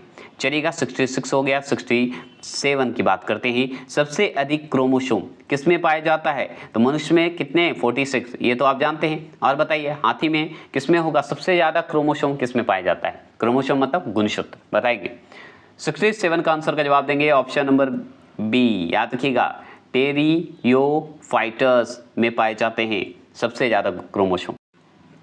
मतलब एक क्रोमोसोम पर एक शॉर्ट वीडियो बना दूंगा, जिसको आपको देख लीजिएगा। एक शॉर्ट वीडियो बना दूंगा सबका, हाथी से लेके, बिल्ली से लेके, आदमी से लेके, जानवर, कोई भी सभी जानवर का बना दूंगा। 68 क्वेश्चन नंबर है कि किस वर्ग के पौधों में बीज बनते हैं परंतु बीज नग्न रूप में पौधों पर लगे रहते हैं? तो वो हैं ऑप्शन नंबर, इसमें जो बी है वो गलत है। ऑप्शन नंबर डी जो लगाएंगे वो सही लगाएंगे, जिम्नोस्पर्म होते हैं। जिम्नोस्पर्म मतलब कमेंट बॉक्स में करिएगा, हिंदी इसका बताइएगा, क्योंकि हिंदी सबसे ऊपर इसका चर्चा हो चुका है, तो बताइएगा। चलिए आगे बढ़ते हैं। अब देखिए ये सवाल जो है, जिम्नोस्पर्म का मेवा किसे कहा जाता है? बताइएगा। जिम्नोस्पर्म का मेवा की अगर बात करें तो किसको कहा जाता है? 69 का आंसर का जवाब देंगे तो हम देंगे ऑप्शन नंबर सी को, चिलगोजा को। किसे कहेंगे? चिलगोजा को। तो याद रखिएगा, ठीक है? क्लियर? कोई दिक्कत नहीं ना? देखिए इस सवाल को क्लियर करते हैं हम। आपको इस सवाल में आपको कन्फ्यूजन होता होगा। जैसे जिम्नोस्पर्म का मेवा किसे कहा जाता है? तो आप पढ़ लिए चिलगोजा को। लेकिन जिम्नोस्पर्म का हिंदी अगर आपसे पूछते, अभी जस्ट ऊपर पढ़े हैं, तो अगर हिंदी आपसे पूछे तो याद रखिएगा, जैसे ही ये जिम्नोस्पर्म की बात होगी तो अनावृत बीज बोलेंगे। किसे बोलेंगे? अनावृत बीज, इसका हिंदी होता है। और यहाँ पे जो ये देख रहे हैं आप, एंजियोस्पर्म जो है, ये जो है क्या है? आवृत बीज है, याद रखिएगा, ये इसका हिंदी में है। तो एंजियोस्पर्म अगर पूछे तो आवृत बीज बोलिएगा। जिम्नोस्पर्म पूछे तो अनावृत बीज बोलिएगा। तो ये क्लियर हो गया, अब भूलिएगा नहीं ना। ये मैंने सिर्फ समझाने के पॉइंट ऑफ व्यू से इसलिए बोला क्योंकि हिंदी इंग्लिश दोनों दे देता है, तो कंफ्यूज ना हो। और मैंने पूछा भी था ऊपर, है ना। देखिए 70 प्रश्न है, कोरले लाइट जड़ें पाई जाती है। लाइट जो है जड़ें पाई जाती है, तो वो पाई जाती है कहाँ बताइएगा। 70 प्रश्न का आंसर का जवाब देंगे, फटाफट जवाब देंगे, ठीक है। तो 17वां प्रश्न का जवाब है ऑप्शन नंबर सी, साइकस में। किसमें? साइकस में होते हैं। तो कोरले लाइट जड़ें पाई जाती है, वो साइकस में पाई जाती है, ठीक है। 71 प्रश्न, सबसे बड़ा विजांड किसमें होता है? सबसे बड़ा बीज वाला बताइएगा, विजांड सबसे बड़ा कहाँ होगा बताइएगा। 71 का ऑप्शन नंबर सी, साइकस में ही होता है। यही तो आंसर सही है। 72 क्वेश्चन नंबर की बात करते हैं। तो चिलगोजा किससे प्राप्त होता है? लीजिए, चिलगोजा जो है किससे प्राप्त होगा? 72 का आंसर का जवाब पाइनस से होगा। जस्ट अभी ऊपर पढ़े चलिएगा। 73, साबूदाना किससे बनाया जाता है? तो साबूदाना की जैसे ही शब्द आएगा ऑप्शन नंबर ए, साइकस बता दीजिएगा। यही आंसर आपका सही होगा। तो टोटल 73 क्वेश्चन हो गए हैं। के लिए इतना ही रखते हैं। ये आपका क्वेश्चन पीडीएफ के माध्यम से दे दिया जाएगा। ज्वाइन कर लेंगे टेलीग्राम। और डेली रात को 9 बजे मॉक टेस्ट होता है, प्रैक्टिस सेट करवाया जाता है 15 से 20 मिनट। किस पे? तो टेलीग्राम पे जाके ज्वाइन करें नरेंद्र अकाडमी शिक्षा मंत्र को। याद रखें, आप हैं तभी हम हैं। जय हिंद, जय भारत। चलिए शुरू करते हैं। नरेंद्र अकाडमी शिक्षा मंत्र पे आपका हार्दिक हार्दिक स्वागत है। और आज शुरू करने जा रहे हैं हम प्लांट मोर्फोलॉजी, जिसे आकारिकीय बोला जाता है हिंदी में, पादप आकारिकीय, ठीक है। तो चलिए इस पे मॉक टेस्ट है, 47 क्वेश्चन है टोटल। और मॉक टेस्ट करेंगे जिसमें आपको जो शब्द नहीं समझ में आएगा, मैं कोशिश करूंगा कि आपको हिंदी और इंग्लिश दोनों के साथ समझाऊं। तो प्लीज़ आप सपोर्ट और सब्सक्राइब करते रहें। और चलिए, वीडियो थोड़ा सा लेट चलेगा क्योंकि दशहरा है, तो थोड़े अगल बगल गाने बजते हैं, तो थोड़े से बनाने में वीडियो प्रॉब्लम होता है। नहीं तो म्यूजिक का, अगर आप भी जानते हैं कि म्यूजिक का अगर इसमें साउंड आ जाए तो कॉपीराइट होने का डर रहता है, इसलिए थोड़ा सा लेट आएगा, लेकिन रात तक वीडियो आपको अपलोड हो जाएगा, ये फाइनल है। तो चलिए, मूलांकर से विकसित होने वाली जड़ें कहलाती क्या है? तो मूलांकर से विकसित होने वाली जड़ें मूसला जड़ें कहलाएगी। एक बात आगे क्लियर कर देता हूँ सबसे पहले कि मूसला जड़ देख रहे हैं, अपस्थानिक मूल, दोनों एक ही जैसा लगेगा आपको, ठीक है। लेकिन क्या हुआ है कि इसमें बांटा हुआ है। जैसे सब्जी का नाम आएगा तो जिसमें मूली जो होता है मूसला जड़ होता है। गाजर जो होते हैं मूसले जड़ होते हैं। शकरकंद जो होते हैं मूसला जड़ होते हैं। अपस्थानिक जड़ क्या होता है? जैसे बरगद है जो कि अपस्थानिक मूल है, ठीक है। आपसे पूछेगा बरगद हो गया, आम हो गया, ठीक है। ऐसे इसमें देखिए अपस्थानिक हो गया मूल, ठीक है। और एक होते हैं मूसला जड़ जिसमें गाजर और बरगद दोनों आते हैं, ठीक है। गाजर भी आएगा, मरगद भी आएगा। ये क्या होता है मूसला जड़, आगे बता देता हूँ। क्या होता है ना कि जैसे कि आप मूली को आप अपने पास देखते होंगे, घर में सब कोई खाते हैं, मूली गाजर सब कुछ खाते हैं। तो गाजर का देखिएगा ऊपरी भाग जो जाता है ये मोटा होता है कि नहीं। और जैसे ही नीचे की ओर जाने लगेगा तो पतला होते चला जाता है, पूंछ की तरह हो जाता है, गाजर हो जाता है। और जो पतले की तरह धार जैसे तना में ही, इसके बॉडी में ही, गाजर के बॉडी में ही पूंछ की तरह निकल जाता है, इसी जड़ को कहते हैं मूसला जड़ का भाग, ठीक है। मूली रहे, आपका शकरकंद रहे, आपका ये गाजर रहे, तो ये सब में जो होता है ये मूसला जड़ कहलाता है। ये क्लियर हो गया। अपस्थानिक की बात इसलिए मैं कर रहा हूँ क्योंकि अपस्थानिक भी जो है मूसला जड़ से थोड़ा सा अंतर है। क्या है? अपस्थानिक जो होते हैं कि कोई भी पौधा आप ले लीजिए, ठीक है, कोई भी पौधा मान लीजिए ले लीजिए, कोई भी पौधा में पता है कहीं भी जड़ निकल जाए, मतलब पौधे का कोई भी तना भाग में मान लीजिए इसी में से जो है जड़ निकल जाता है। अब बरगद में ज़्यादातर देखिएगा कि ऊपर से आएगा एकदम मजबूत आता है और नीचे की ओर आपको इसमें लटका हुआ रहेगा, है ना। जड़ नीचे की ओर जाते रहते ज़मीन से कनेक्ट हो जाता है ना। तो ये अपस्थानिक जड़ें हो जाती है जो कि कहीं से भी निकल जाएगा, पेड़ का कोई भी हिस्से से निकल जाएगा, ठीक है। तो उसी को अपस्थानिक कहेंगे, जो कि आप नेक्स्ट क्वेश्चन आप जो देख रहे हैं उसी से संबंधित है। जैसे देख लीजिए दूसरा प्रश्न, मूलांकुर जो है, मूलांकुर के अतिरिक्त पौधों के किसी भी भाग से विकसित होने वाली जड़ें कहलाती क्या है? अपस्थानिक मूलें कहलाएगी, जो कि ऑप्शन नंबर 2 लगाएंगे। समझ गए? कोई दिक्कत नहीं ना, ठीक है। इसलिए इसमें मूसला जड़ नहीं लगाए क्योंकि पौधे के किसी भी भाग से निकल जाता है, तो ये अपस्थानिक मूल होगा, मतलब अपस्थानिक जड़ें हो गई। लेकिन अगर मूसला जड़ पूछे कि विकसित होने वाली जड़ें कौन कौन सी हैं, तो गाजर में विकसित हो सकती है, आपको मूली में हो सकती है, शकरकंद में होता है। आप देखे होंगे शकरकंद मूली देखिएगा तो नीचे एकदम छोटा छोटा एकदम रस्सी की तरह पतला पतला धागे की तरह निकल जाता है और नीचे की ओर जाते रहता है तो पूंछ की तरह बन जाता है मूली का, जमीन के जितना नीचे जाएगा तो उसको मूसला जड़ कहेंगे। लेकिन अपस्थानिक कहीं भी मतलब पौधे का कोई भी हिस्सा से जड़ निकल जाएगा तो वो हो गया अपस्थानिक मूल। बस समझ गए, ये समझाना जरूरी था क्योंकि इंपॉर्टेंट था। देखिए तीसरा प्रश्न है, मॉक टेस्ट दे रहे हैं, ठीक है। तीसरा प्रश्न है, मैं समझाने की कोशिश किया, 2 क्वेश्चन इंपॉर्टेंट था इसलिए आपको अच्छा लगे तो बताइएगा जरूर। डहेलिया की जड़ें होती है, कैसी होती है पता है? डहेलिया की जड़ें होती है कंद जैसा, कंद होता है। डहेलिया का जो जड़ होता है वो कंद होता है। याद रखिएगा, डहेलिया के जो फूल होते हैं वो सूरजमुखी के जैसे होते हैं। डहेलिया के फूल आप देखिएगा ना तो उसका जो है आपको सूरजमुखी के फूल जैसा दिखेगा, सूरजमुखी का दिख रहा है ना उसी तरह होगा। और डहेलिया जो होता है जैसे जितना ऊंचा सूरजमुखी का होता है हाइट उतना ही होता है डहेलिया का भी, कि 2 से 2.5 मीटर तक ऊंचाई तक हो सकता है, ये जान लीजिएगा, ठीक है। तो डहेलिया की जैसा होता है और ये कंद और पुलकित होते हैं। तो डहेलिया की जड़ होती है कैसे? कंदील और पुलकित होती है। देखिए चौथा प्रश्न पढ़ लेते हैं। ऊपरी रोही मूल मिलती है, तो ऊपरी रोही मूल मिलती है, आगे तो ऊपरी रोही है क्या? तो ये जानते हैं, ये जो है हिंदी में हरे पादप के रूप में होता है। कैसे होते हैं? हरे पादप में होते हैं। तो हरे पादप होते हैं कौन? ऊपरी रोही, ठीक है। अब इसे जानते हैं, ऊपरी रोही को अधिपादप भी कहा जाता है। क्या कहा जाता है? अधिपादप, अधिपादप भी कहा जाता है। और इसे याद रखिएगा, ये परजीवी नहीं होता है। क्या नहीं होता है? परजीवी नहीं होता है। बता देंगे कि ऑप्शन नंबर याद रखिएगा, क्या बताइएगा? सी बता दीजिएगा, आर्किडिस में होते हैं। तो किस में होते हैं ये? तो आर्किडिस में होते हैं। अब आर्किडिस क्या है? तो आर्किडिस जो होता है 12 होता है। क्या होता है? 12 जो है होता है। इससे पता है आर्किडिस जो होते हैं एक बीज पत्रीय होते हैं, ठीक है, बीज पत्रीय पौधे होते हैं, ठीक है। और इसके बड़े परिवार होते हैं, ये भी जान लीजिए। ये स्थलीय है, एक तरह से याद रखिएगा, स्थलीय है, स्थल पे उगने वाला है, स्थलीय। चलिए देखिए पांचवा प्रश्न है। पांचवा प्रश्न बताइए, न्यूमेटाफोर्स, न्यूमेटाफोर्स को श्वसन मूल कहते हैं, प्रायः मिलती है, बताइएगा। न्यूमेटा जो फोर्स होते हैं श्वसन मूल होते हैं, प्रायः मिलते हैं, कहाँ मिलते हैं बताइएगा। तो जैसे ही ये न्यूमेटाफोर आप देख रहे होंगे ना, तो एक दलदलीय आवास क्षेत्र में मिलेगा ये, या ज्वारीय बाढ़ जो क्षेत्र होता है उस क्षेत्र में। तो उस क्षेत्र में कौन मिलेगा आपको? दलदलीय क्षेत्र में कौन मिलेगा? तो मैंग्रोव वन पादप मिलेंगे। तो मैंग्रोव पादपों में मिलते हैं ये। तो न्यूमेटाफोर्स जैसे ही आएगा या श्वसन मूल आएगा तो आप लगा दीजिएगा टिक ऑप्शन नंबर सी, मैग्रोवा पादप लगा दीजिएगा, ठीक है। क्लियर? ये इजी था। अब थोड़ा फास्ट चलते हैं, जितना समझाना था मैंने समझाया, अब सिर्फ उसका छोटा मोटा डिटेल समझाएंगे, है ना। चलिएगा, अब सवाल बनता है आपका क्या, चलिए दिखा देते हैं।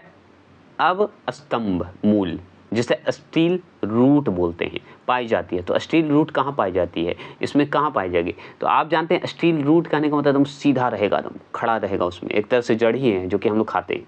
तो ये जो खाने वाला चीज़ है गन्ना, गन्ना को आपको देख के लग रहा हो, चना मूंगफली ये सब में लग रहा है क्या स्टील होगा, सीधा होगा, ताकतवर जैसा दिखेगा, आप अनुमान लगा सकते हैं। तो अब स्तंभ मूल जो होते हैं, स्टील रूट जो होते हैं, वो गन्ने होते हैं।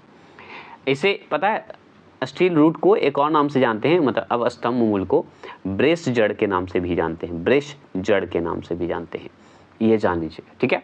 ये जान गए। ये तना के निचले जो होते हैं, निचले नोडस होते हैं से निकलने वाली जड़ें होती है। नोडस से निकलती है, हाँ निकल भी करती है। अब ईख को देखिए ना, जाके ईख को देखिएगा तो देखते हैं जड़ से ही ऊपर की ओर जा रहा है, समझिए वो जड़ ही जा रहा है, ठीक है। तो निचले जो नोडस होते हैं उससे निकलने वाली जड़ें होती है। चलिए अब बात करते हैं, यहाँ हो गया 7 क्वेश्चन। 7 क्वेश्चन नंबर क्या है? स्तंभ मूल, जिसे बोला जाता है प्रूफ रूट, ठीक है, प्रूफ बोला जाता है। तो स्तंभ मूल क्या होता है? अब स्तंभ मूल इस ऑप्शन के हिसाब से बताइए। तो स्तंभ मूल जैसे ही आपको दिखा होगा तो आप लगा दिए होंगे ऑप्शन नंबर, क्या लगाए होंगे? डी, अपस्थानिक जड़ें होती है। अब स्तंभ मूल तो वही होता है ना, क्या होता है? अपस्थानिक जड़ें, जो कि आप देखे होंगे। क्या मैंने बोला था अपस्थानिक जड़ के बारे में, मूल के बारे में, कि वो जो है किसी भी मतलब पौधे के तने से निकल सकता है जड़, उसी को कहा जाता है। तो वही स्तंभ मूल होते हैं और वही आंसर होगा आपका ऑप्शन नंबर डी।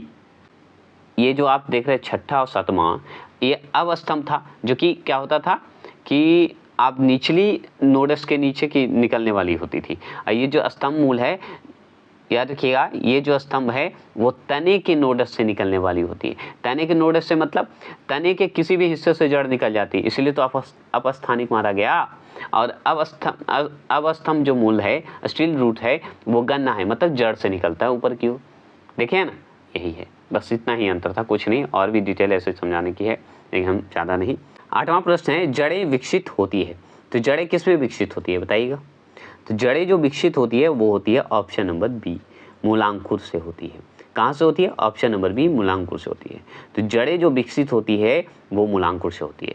मूलांकुर जो कि हम ऊपर पढ़ चुके हैं। तो चलिए, इस पर ज़्यादा जानकारी हम नहीं लेंगे, चलेंगे। 9वां प्रश्न, गाजर है एक, क्या है गाजर बताइएगा। ये भी आसान चीज़ है, बताइएगा। तो गाजर जो है बताएंगे, तो हम बहुत अच्छे से जानते हैं कि गाजर, हम अभी जस्ट आप देख रहे हैं, रूट होता है। रूट होता है ना, क्या होता है बताइएगा। तो ऑप्शन नंबर ए, जड़, रूट, जो कि आप देख रहे थे। और गाजर क्या है? मूसला जड़ है, तो जड़ ही होगा ना। चलिए, 10वां प्रश्न। 10वां प्रश्न है कि बरगद के पेड़ के तने से लटकने वाली मोटी जड़ें कहलाती है। लीजिए, बरगद से जो बरगद का पेड़ देखे होंगे ना, उससे तने से लटकता हुआ जड़, मोटी जड़ें कहलाती क्या है बताइएगा। तो आप अभी जानते हैं कि अपस्थानिक जड़ें होती है, वो होती है ना, तने से लटक जाती है। और अपस्थानिक कौन था? स्तंभ मूल था, जो कि ऑप्शन नंबर सी आपको दिख रहा होगा। क्या सही मैंने बोला? सही बोला कि नहीं? कमेंट बॉक्स में कीजिएगा, एकदम सही मैंने बोला है। चलेंगे आगे, समझ में आ रहा है कुछ? Mock test. 11वां प्रश्न को बताइए, आलू का खाने योग्य भाग होता है। तो आलू का खाने योग्य भाग कौन सा होता है बताइएगा। तो आलू का कौन सा भाग खाते हैं आप, बताएंगे? बहुत अच्छे से जवाब दीजिएगा, बहुत सिंपली है। तो तना खाते हैं उसका, आलू का तना खाइएगा ना। आलू का जो भी भाग खाते हैं हम लोग, तना खाते हैं। 12वें प्रश्न में थोड़ा सा शब्द का खेल है, तो चलिए, बहुत आसान है ये, ठीक है। 12वां प्रश्न देखिए, पर्णकाय स्तंभ, ठीक है, स्तंभ एक रूपांतरण है। तो पर्णकाय स्तंभ का इंग्लिश नाम क्या है बता सकते हैं? तो इसे बोला जाता है, क्या बोलते हैं? फाइलो, याद रखिए, फाइलोक्लेड बोलते हैं। क्या बोलते हैं? फाइलोक्लेड बोलते हैं। तो एक रूपांतरित होता है, तो किस में रूपांतरित होता है आप बताइएगा। तो इसमें से कौन सा होगा आंसर? तो आप अच्छे से जानते हैं कि तने का रूपांतरण होता है, जो कि ऑप्शन नंबर बी, तने का रूपांतरण होता है। देखिए, 13वां प्रश्न है कि नागफनी में प्रकाश संश्लेषण कार्य होता है या प्रकाश संश्लेषी कार्य होता है। तो इस ऑप्शन के हिसाब से कौन सा होगा नागफनी में, बताएंगे? बता सकते हैं तो बताइएगा। 13वां प्रश्न का जवाब देंगे। तो इसमें सिंपल जवाब, इसमें कोई समझाने की जरूरत नहीं, ऑप्शन नंबर बी, पर्णकाय स्तंभ द्वारा होता है। और पर्णकाय का जो है इंग्लिश नाम क्या पढ़े थे आप, बताइएगा। तो फाइलोक्लेड बोलेंगे। क्या बोलेंगे? क्लेड था, ठीक है, फाइलोक्लेड होगा, तो इंग्लिश नाम है। तो पर्णकाय स्तंभ में आता है नागफनी। और क्यों? क्योंकि ये तना ही तो है, तना में ही रूपांतरित तो होता है। देखे ना नागफनी को, ठीक है, नहीं देखें तो देख लीजिएगा नेट पे सर्च करके। 14 प्रश्न, 14वां प्रश्न की बात करें तो आलू भूमिगत रूपांतरण तना होता है, ये हम जानते हैं, अभी जस्ट पढ़े, जिसे कहा जाता है, क्या कहिएगा बताइएगा। बताएंगे आलू को क्या कहेंगे आप। मान लीजिए हम जान गए कि आलू का हम जो है तना भाग खाते हैं, लेकिन उसे जो है कहा जाता है और क्या नाम से जाना जाता है, यही पूछ रहा है, बताएंगे क्या होगा। तो इसे घन कंद कहते हैं। कंद वाला खाने वाला भाग होता है, तो घनकंद भी कहा जाता है। तो तने का रूपांतरण होता है, उसे घनकंद भी कहते हैं, ये भी जान लीजिए। जो ऑप्शन नंबर बी लगा है 14 का, वो सही लगा। देखिए, 14 प्रश्न का जो है, आलू भूमिगत रूपांतरित तना होता है, जिसे कहा जाता है। तो आप ये तो पढ़ चुके थे, ऊपर भी मॉक टेस्ट दिए हैं कि आलू भूमिगत क्या है? रूपांतरित तना है। लेकिन जिसे कहा जाता है, क्या कहा जाता है पता है?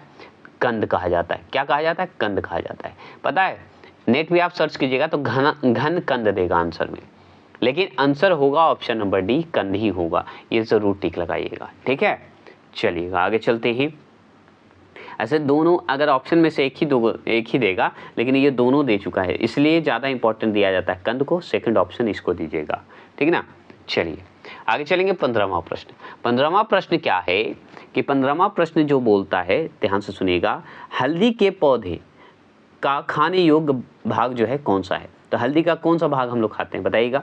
तो हल्दी के पौधे का खाने का योग्य पता है, उसे कहते हैं प्रकंद कहते हैं, प्रकंद ही तो खाते हैं, आप देख रहे हैं। तो हल्दी के जो भाग खाते हैं उसे प्रकंद कहते हैं। आगे चलिएगा, ठीक है, इस पर कोई डिस्कस नहीं करेंगे, ये सब तो डायरेक्ट क्वेश्चन पूछता है ना। अब चलिए, अदरक है, तो अदरक क्या है, तो अदरक एक याद रखिएगा राइजोम है। अदरक क्या होता है, एक राइजोम होता है, ये भी इस पर चर्चा नहीं करेंगे। चलिएगा आगे चलते हैं। अब देखिए आगे देखिए, इस थोड़ा सा पीडीएफ इसमें थोड़ा सा ऊपर नीचे हो गया, तो चलिए सबसे ऊपर की ओर हो गया है। चलिए 17वां प्रश्न का बात करते हैं। प्याज क्या है, परिवर्तित रूप है। तो किसका परिवर्तित रूप है, प्याज। बताइएगा प्याज का कौन सा भाग खाते हैं, ये बताइए किससे संबंधित होता है प्याज। तो प्याज जो है तने का ही तो परिवर्तित रूप है। तो आलू जब है तने का है तो प्याज क्यों नहीं होगा तने का, आलू जैसा ही तो प्याज भी है।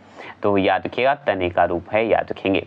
तो प्याज परिवर्तित रूप है तने का, बस ये समझाने के पॉइंट ऑफ व्यू से बोला है। जैसे आलू का कौन सा भाग खाते हैं, तने का, और इसका भी तो कौन सा भाग खाइएगा, तने का। चलिए ऐसे प्याज का तो सभी भाग ही खा जाते हैं लोग, आलू का भी खाते हैं, तो खाने का तो कुछ भी खा सकते हैं। चलिए 18वां प्रश्न चलिएगा 18वां प्रश्न की बात करते हैं, बताइएगा 18वां प्रश्न क्या होगा। तो 18वां प्रश्न है कि निम्न में से किसकी पत्ती में पर्णदय प्रायः न्यूनीकृत होता है। न्यूनीकृत होता है, क्या है ये, इसके बारे में कुछ बता सकते हैं, तो हाँ बता सकते हैं। न्यूनीकृत होता है ऑप्शन नंबर डी, शुष्कोद्भिद बोलते हैं, शुष्को बोलते हैं, शुष्कोद्भिद बोलते हैं, ठीक है, शुष्कोद्भिद बोलते हैं। अब शुष्कोद्भिद बोलते हैं, इसका इंग्लिश नाम बताइएगा, क्या बताइएगा, हीरोफाइटस, हीरोफाइटस, ऐसे हेरोफाइटस बोला जाता है, ध्यान रखिएगा, लेकिन यहाँ उच्चारण किया जाता है हीरोफाइटस, बस इतना ध्यान रखिएगा। चलेगा, हीरो जैसा लिखा हुआ है तो हीरोफाइटस होता है। चलेंगे 19वां प्रश्न। 19वां प्रश्न है कि वे पौधे जिनमें कभी पुष्प नहीं बनते हैं कहलाते क्या हैं। अब बताइए, जिसमें हमेशा पौधे नहीं लगते हैं उसे क्या कहेंगे, बताइएगा। 19वां प्रश्न का जवाब दीजिए, आपके सामने ऑप्शन है, जल्दी दें, बताइएगा, मैं आपका इंतजार कर रहा हूँ। तो option number C, option number C मतलब क्रिप्टोगेम्स कहते हैं। वे पौधे जिनमें पुष्प नहीं लगते, मतलब फूल लगता ही नहीं है, तो वो कहलाएगा क्रिप्टोगेम्स कहलाएगा। समझ गए, कोई दिक्कत नहीं। अब एक चीज़ जान लीजिए, इससे पहले हम जब पढ़ाने जाएं उससे पहले ये दोनों का हिंदी जान लीजिए। इन दोनों का हिंदी हम आप बता सकते हैं तो बताइएगा, बहुत इंपॉर्टेंट होता है, बताइएगा, ठीक है, बताइए।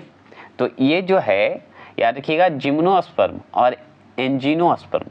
तो जिम्नोस्पर्म और एंजियोस्पर्म क्या होते हैं ये हमको बताइए, हम आपका इंतजार कर रहे हैं, तो ज़रूरी इंपॉर्टेंट है। तो देखिए, जिम्नोस्पर्म जो होता है अनावृत होता है, अनावृत बीजीय होता है, ठीक है, जिम्नोस्पर्म। और एंजियोस्पर्म जो होता है वो होता है आपका, एंजियोस्पर्म जो है आवृत बीज होते हैं, बस इतना ध्यान रखना है। ये दोनों का हिंदी जरूरी था क्योंकि आगे पूछेगा, ठीक है। अब क्रिप्टो गेम्स के बारे में पढ़ रहे हैं तो क्रिप्टो गेम्स के बारे में थोड़ा सा जानकारी तो बनता है। तो क्रिप्टो गेम्स के बारे में आप जान लीजिए कि क्रिप्टो गेम्स को एक और नाम से जानते हैं, छिपा हुआ प्रजनन कहा जाता है। बिना बीज वाले पौधे को छिपा हुआ प्रजनन, ठीक है, क्रिप्टो गेम्स के माध्यम से कह सकते हैं आप, ठीक है। इसे छिपा हुआ प्रजनन के रूप में जाना भी जाता है। बताइएगा, संसार का सबसे बड़ा पुष्प उत्पन्न होता है तो उसे क्या कहेंगे। संसार का सबसे बड़ा पुष्प उत्पन्न होता है उसे क्या कहा जाता है, बताइएगा। तो हम बोलेंगे रेफलीसिया द्वारा होता है। किसके द्वारा उत्पन्न होता है, रेफलीसिया द्वारा होता है। ये डायरेक्ट क्वेश्चन पूछता है कि संसार का सबसे बड़ा पुष्प उत्पन्न होता है तो उसे क्या कहते हैं, तो रेफलीसिया द्वारा होता है। किसके द्वारा उत्पन्न होगा, रेफलीसिया द्वारा, उसे क्या कहेंगे, तो रेफलीसिया कहेंगे। बस समझ गए, सबसे बड़ा पुष्प उत्पन्न होता है उस किसके द्वारा, तो रेफलीसिया द्वारा।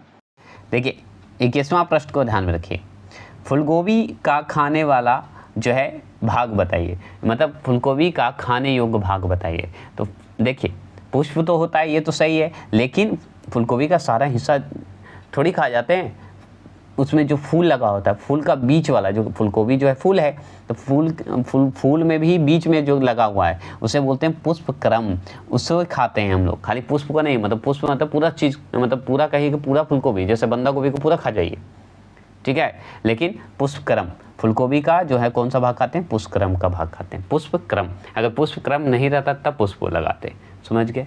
चलिए आगे चले, फूलगोभी का, ठीक है, फूलगोभी का पुष्पक्रम खाते हैं, बस समझाने के पॉइंट ऑफ व्यू से मैं बोल रहा हूँ। चलिएगा 22वां प्रश्न है, जीवन चक्र की दृष्टि से पौधे का सबसे महत्वपूर्ण अंग है। तो देखिए जीवन चक्र के दृष्टि से अगर देखा जाए तो पौधे मतलब पादप का सबसे महत्वपूर्ण अंग कौन है, बता सकते हैं? तो हम बहुत अच्छे से बता सकते हैं कि 22वां प्रश्न का आंसर क्या होगा। तो ये होगा ऑप्शन नंबर ए, पुष्प होता है। सबसे महत्वपूर्ण अंग होता है पुष्प, है ना, सबसे बढ़िया वही तो होता है, पुष्प ही तो है सबसे इंपॉर्टेंट। अब देखिए पराग कोश से वर्तिकाग्र तक पराग का स्थानांतरण क्या कहलाता है, बताइएगा। मतलब देखिए पराग कोश से वर्तिकाग्र तक पराग की बात करेगा, पराग का स्थानांतरण क्या कहलाता है, बताएंगे क्या होगा? तो हम बहुत अच्छे से इसका जवाब देंगे, क्या देंगे बता सकते हैं? तो ऑप्शन नंबर बी, परांगण ही कहलाता है। क्या कहलाएगा? ऑप्शन नंबर बी, परांगण कहलाएगा। अब ये चीज़ तो आपको समझ में आ जाना चाहिए कि पराग कोश में वर्तिकाग्र का पराग होता है, पराग को परांगण ही कहते हैं। और परांगण को इंग्लिश में अगर आपसे पूछता है तो आप बताइए क्या कहिएगा, बताइएगा क्या कहेगा? तो पॉलिनेशन कहा जाता है, इसे क्या कहा जाता है? पॉलिनेशन। पॉलिनेशन इंग्लिश में सुन लीजिए, पॉलिनेशन कहते हैं, पॉलिनेशन कहेंगे। तो पॉलिनेशन कहा जाता है इंग्लिश में, मतलब पॉलिनेशन जरूरी है ना। ठीक है 24 क्वेश्चन नंबर देखिए, 24 और 25 बहुत इंपॉर्टेंट है, थोड़ा सा के लिए सब दोनों में अंतर है जो कि हम लोग को जानना जरूरी होता है। एनीमोफिली जो है, परगन, परगन ऐसे बोलते हैं, परगन। एनीमोफिली जो होता है वो होता है पता है, वायु द्वारा होता है। तो एनीमोफिली जो होते हैं वो वायु द्वारा मतलब हवा द्वारा वितरित होता है। बस इतना ही इसका जवाब है, कुछ और नहीं है। लेकिन हाँ 25 क्वेश्चन की बात करें तो इसे एंटोमोफिली परांगण कहते हैं, या एंटोमोफिली जो परांगण होते हैं वो होते हैं कीटों द्वारा होते हैं। तो ये जो एंटोमोफिली जो परांगण होते हैं मतलब एंटोमोफिली पॉलिनेशन जो होते हैं वो कीटों के माध्यम से ही होता है। और हवा के माध्यम से होने वाली बताइए परांगण, तो वो बताइएगा एनीमोफिली। जैसे फिली होगा हवा लगा दीजिएगा टिक, एंटो जैसे लगेगा एंटेमोफिली तो कीट लगा दीजिएगा। तो 26 में जैसे ही आएंगे क्वेश्चन नंबर में तो देखिए जूफिली परांगण, तो जूफिली परांगण मतलब जूफिली पॉलिनेशन। तो जू जैसे ही होगा तो जू माने जू में कौन रहता है? जंतु लोग, जानवर लोग, तो वही तो लगेगा, जंतु द्वारा जो हुआ वो जूफिली परांगण होगा। 6 हो गए 27 क्वेश्चन नंबर। अब 27 में देखिए, तो 27 में आया होगा आर्निथोफिली परांगण।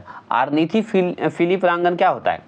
आर्निथोफिली जो होता है वो जो पॉलिनेशन होता है वो क्या होता है? तो वो पक्षियों द्वारा होगा ना, आर्थनी जैसे ही आ गया तो पक्षियों द्वारा होगा। हवा द्वारा क्या हुआ था बता सकते हैं? हवा द्वारा तो एनीमोफिली हुआ था परांगण। ठीक है ये क्लियर हो गए। चलिएगा 27 का ए लगाए होंगे वो सही लगाएंगे। 28 की बात करें तो जल द्वारा परांगण जो है कहलाता है। अब देखिए जल के द्वारा जो होता है, जल के द्वारा जो फैलते हैं पॉलिनेशन वो क्या कहलाएंगे? तो देखिए जूली मतलब जंतु से, एंटोमोफिली कीट से, और इनीमोफिली ये क्या था? हवा से। तो ये सब तो जान गए, ठीक है। तो बचा क्या? हाइड्रोफिली। हाइड्रो मतलब हाइड्रो माने पानी, तो हाइड्रोफिली। तो जल द्वारा क्या होता है? हाइड्रोफिली पॉलिनेशन होगा, पॉलिनेशन होगा, ये भी समझ गए होंगे। चलिए बहुत ईजी है ना। चलिए 29 क्वेश्चन नंबर। इस बार मैं सोचा कि बहुत वर्ड जो है हिंदी इंग्लिश में दिक्कत हो जाता है जो कि हम समझाने की कोशिश करते हैं, और कुछ नहीं करवा रहा हूँ, ठीक है। कैसा लगा ये ज़रूर बताइएगा। तो इस तरह कंटिन्यू करेंगे, नहीं तो सिर्फ जैसे मुक टेस्ट करा तो वैसे करवा देंगे। जो परांगण मतलब पॉलिनेशन, परांगण का इंग्लिश पॉलिनेशन। जो परांगण बंद पुष्पों में होता है कहलाता क्या? अब देखिए बंद पुष्पों में जो होगा उसे क्या कहिएगा? पॉलिनेशन जो बंद पुष्पों में होता है उसे क्या कहेंगे बता सकते हैं? बताइएगा ज़रूर।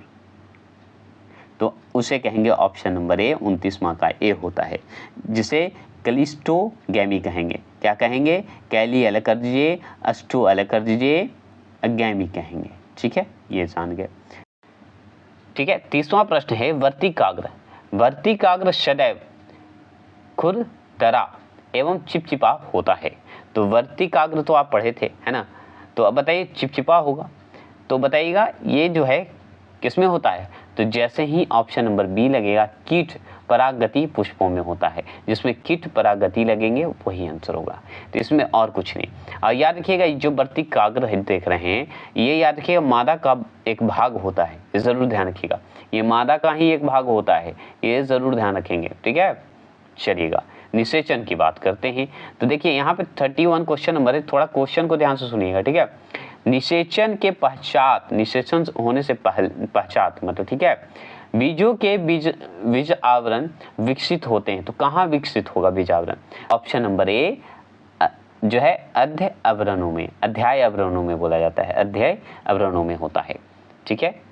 विकसित कहाँ होगा? तो अध्याय आवरणों से। ये समझ गए, 31 का क्वेश्चन नंबर समझ गए। अब देखिए निषेचन का इंग्लिश क्या होता है बता सकते हैं आप? तो फर्टिलाइजेशन कहलाता है। फर्टिलाइजेशन का मीनिंग क्या होता है? FRTILI, याद रखिए ZAIONS, ठीक है, फर्टिलाइजेशन। ये याद रखिए निषेचन का मतलब होता है कि नर तथा मादा युग्मों के संयोजक के क्रिया को कहते हैं निषेचन। बस इतना जान लीजिए निषेचन के बारे में। अब आंसर तो आप जान गए। चलेगा अब इसी में देखिए निषेचन बताने का कारण ये भी था क्योंकि 32 क्वेश्चन देखिए ड्यू निषेचन मतलब डबल क्या होता है? फर्टिलाइजेशन होते हैं। तो डबल फर्टिलाइजेशन होता है, ठीक है। और ये अध्याय आवरण का मतलब होता है पता है? बाहरी आवरण को बोला जाता है, जो कि बाहरी आवरण से बाहरी ओर से ढका रहता है इसको, ठीक है, किसी भी चीज़ को, तो उसी को अध्याय आवरण कहते हैं, ठीक है। चलिए तो ये सवाल तो आप जान लीजिए। तो ड्यू निषेचन जो है बताइए डबल जो है फर्टिलाइजेशन जो होता है मुख्य लक्षण है, क्या है मुख्य लक्षण इसमें बताइएगा? 32 का बताएंगे। तो ऑप्शन नंबर डी आवृत बीजीय क्या होता है? आवृत बीजियों का होता है ड्यू निषेचन मुख्य लक्षण होता है। तो आवृत का क्या बोलते हैं? जिम्नोस्पर्म किसका था बताइएगा? तो ये था अनावृत का, ठीक है, अनावृत का। तो एंजियोस्पर्म होगा, क्या होगा? एंजियोस्पर्म होगा, ठीक है, क्लियर। तो आपको हो सकता है ये दे दे कि ड्यू निषेचन का मुख्य लक्षण कौन होता है, तो आवृत बीजियों कह के जगह पे दे देगा एंजियोस्पर्म, तो एंजियोस्पर्म लगा दीजिएगा। अब देखिए क्वेश्चन नंबर 33, क्वेश्चन नंबर 33 बताइएगा क्वेश्चन नंबर 33 क्या होगा? तो देखिए क्वेश्चन नंबर जैसे ही 33 आपको 33 दिखेगा तो आप बताइए कि बिना निषेचन के एक अंडाशय के फल में विकसित होने को कहते हैं, क्या कहते हैं बताइए? विकसित होने को क्या कहेंगे बता सकते हैं? तो बताइएगा 33 का आंसर का जवाब दीजिए हमको। तो 33 का बिना निषेचन के अंडाशय की बात करें तो हम बताएंगे क्या होगा आंसर? तो इसका आंसर होगा ऑप्शन नंबर बी पार्थिनोकार्पी होगा। क्या होगा? पार्थिनोकार्पी होगा। अब अंडाशय क्या होता है? अंडाशय बता सकते हैं? बताइएगा जरूर, अंडाशय का इंग्लिश बताइएगा, नहीं तो आगे मैं बताऊंगा, ठीक है। तो अंडाशय का होता है ओवरी, ओवरीज सुने होंगे, ओवरीज का नाम सुने होंगे, वही होता है इंग्लिश नाम। चलिएगा निषेचन को तो आप जान गए। चलिएगा 34वां प्रश्न, क्वेश्चन नंबर 34वां। एक सत्य फल ट्रू फ्रूट जो होते हैं परिवर्धित होता है, तो सत्य फ्रूट कौन होता है बताइएगा? देखिए सत्य फ्रूट में अगर देखा जाए ना तो वो नारियल जो है आपका सत्य जो है सत्य फ्रूट है, मतलब ट्रू फ्रूट है, मतलब सत्य फल जो है आपका नारियल है। लेकिन इसमें क्वेश्चन क्या पूछ रहा है? एक सत्य फल परिवर्धित होता है, तो किस में होता है बता सकते हैं?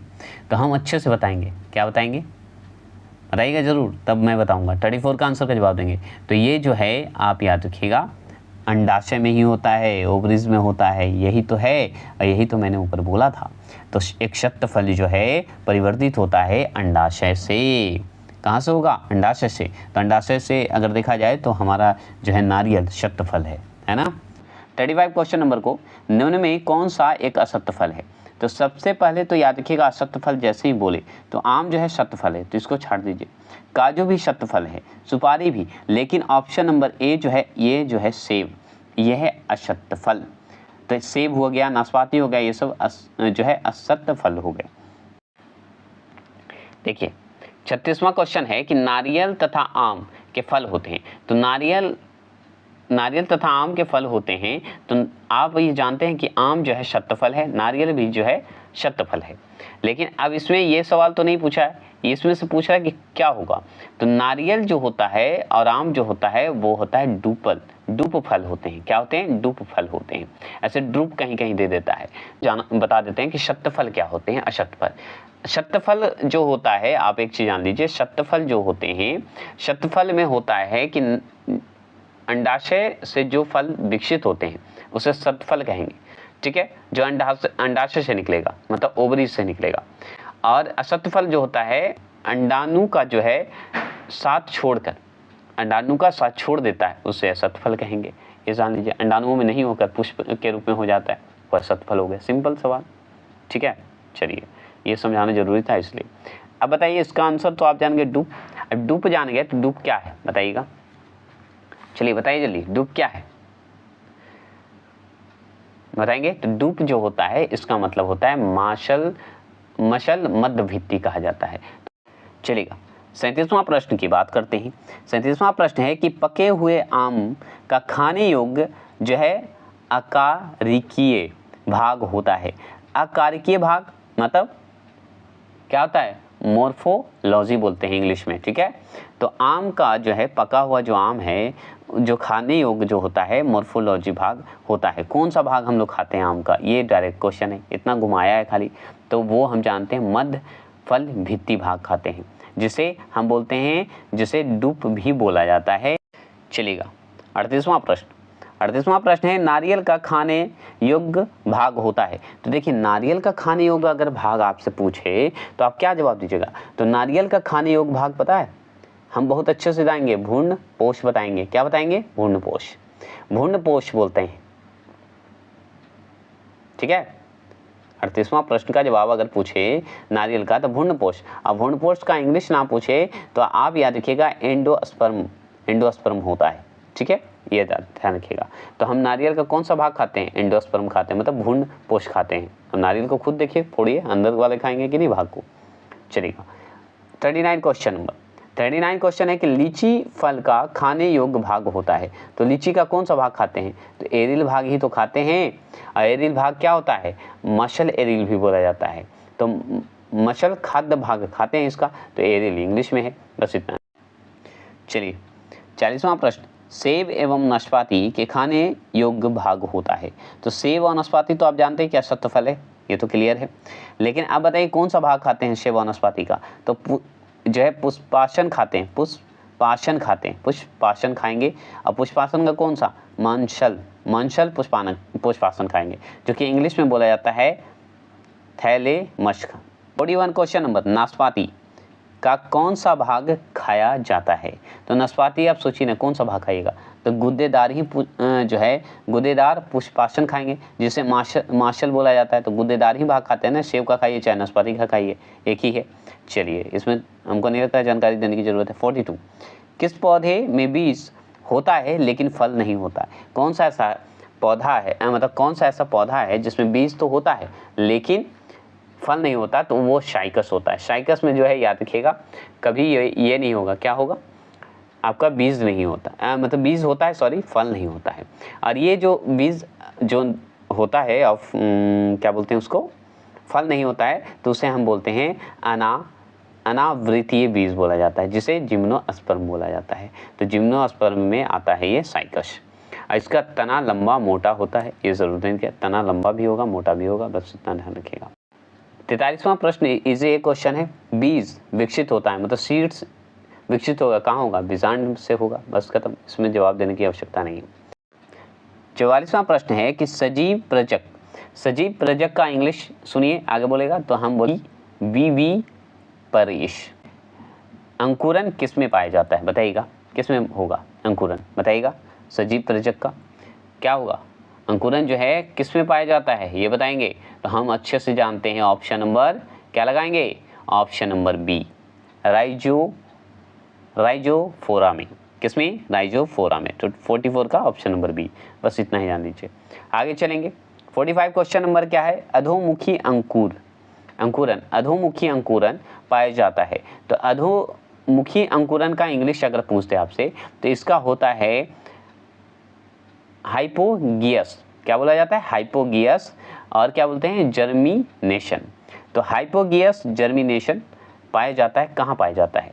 तो आप याद रखिएगा, मक्के में पाया जाता है। किसमें? ऑप्शन नंबर बी जो लगाएंगे वो सही लगाएंगे मक्के। और यार देखिए मक्का की जगह पे अगर मटर भी रहता तो मटर को सबसे ज़्यादा आगे ऑप्शन टिक लगाते, लेकिन आपको मक्का दिया हुआ है, इसमें मटर ऑप्शन में नहीं था, तो इसलिए याद रखिएगा बेस्ट माना जाता है ऑप्शन मटर को, ठीक है, क्योंकि ज़मीन के नीचे जो उगाया जाता है उससे संबंधित है, तो ये मटर को ज़्यादा इंपॉर्टेंट दिया गया है।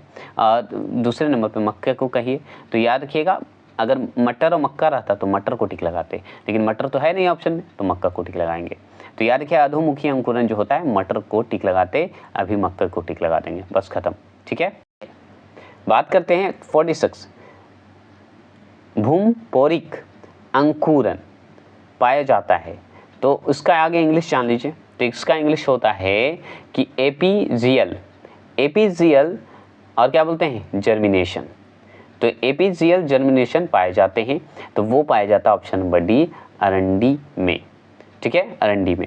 और ये याद रखिए जैसे ही भूमपोरिक जो होते हैं अंकुरण जो होते हैं ये ज़मीन के ऊपर होते हैं, बस इतना ही ध्यान रखेंगे और कुछ नहीं। अब 47 क्वेश्चन नंबर और इसके बाद खत्म।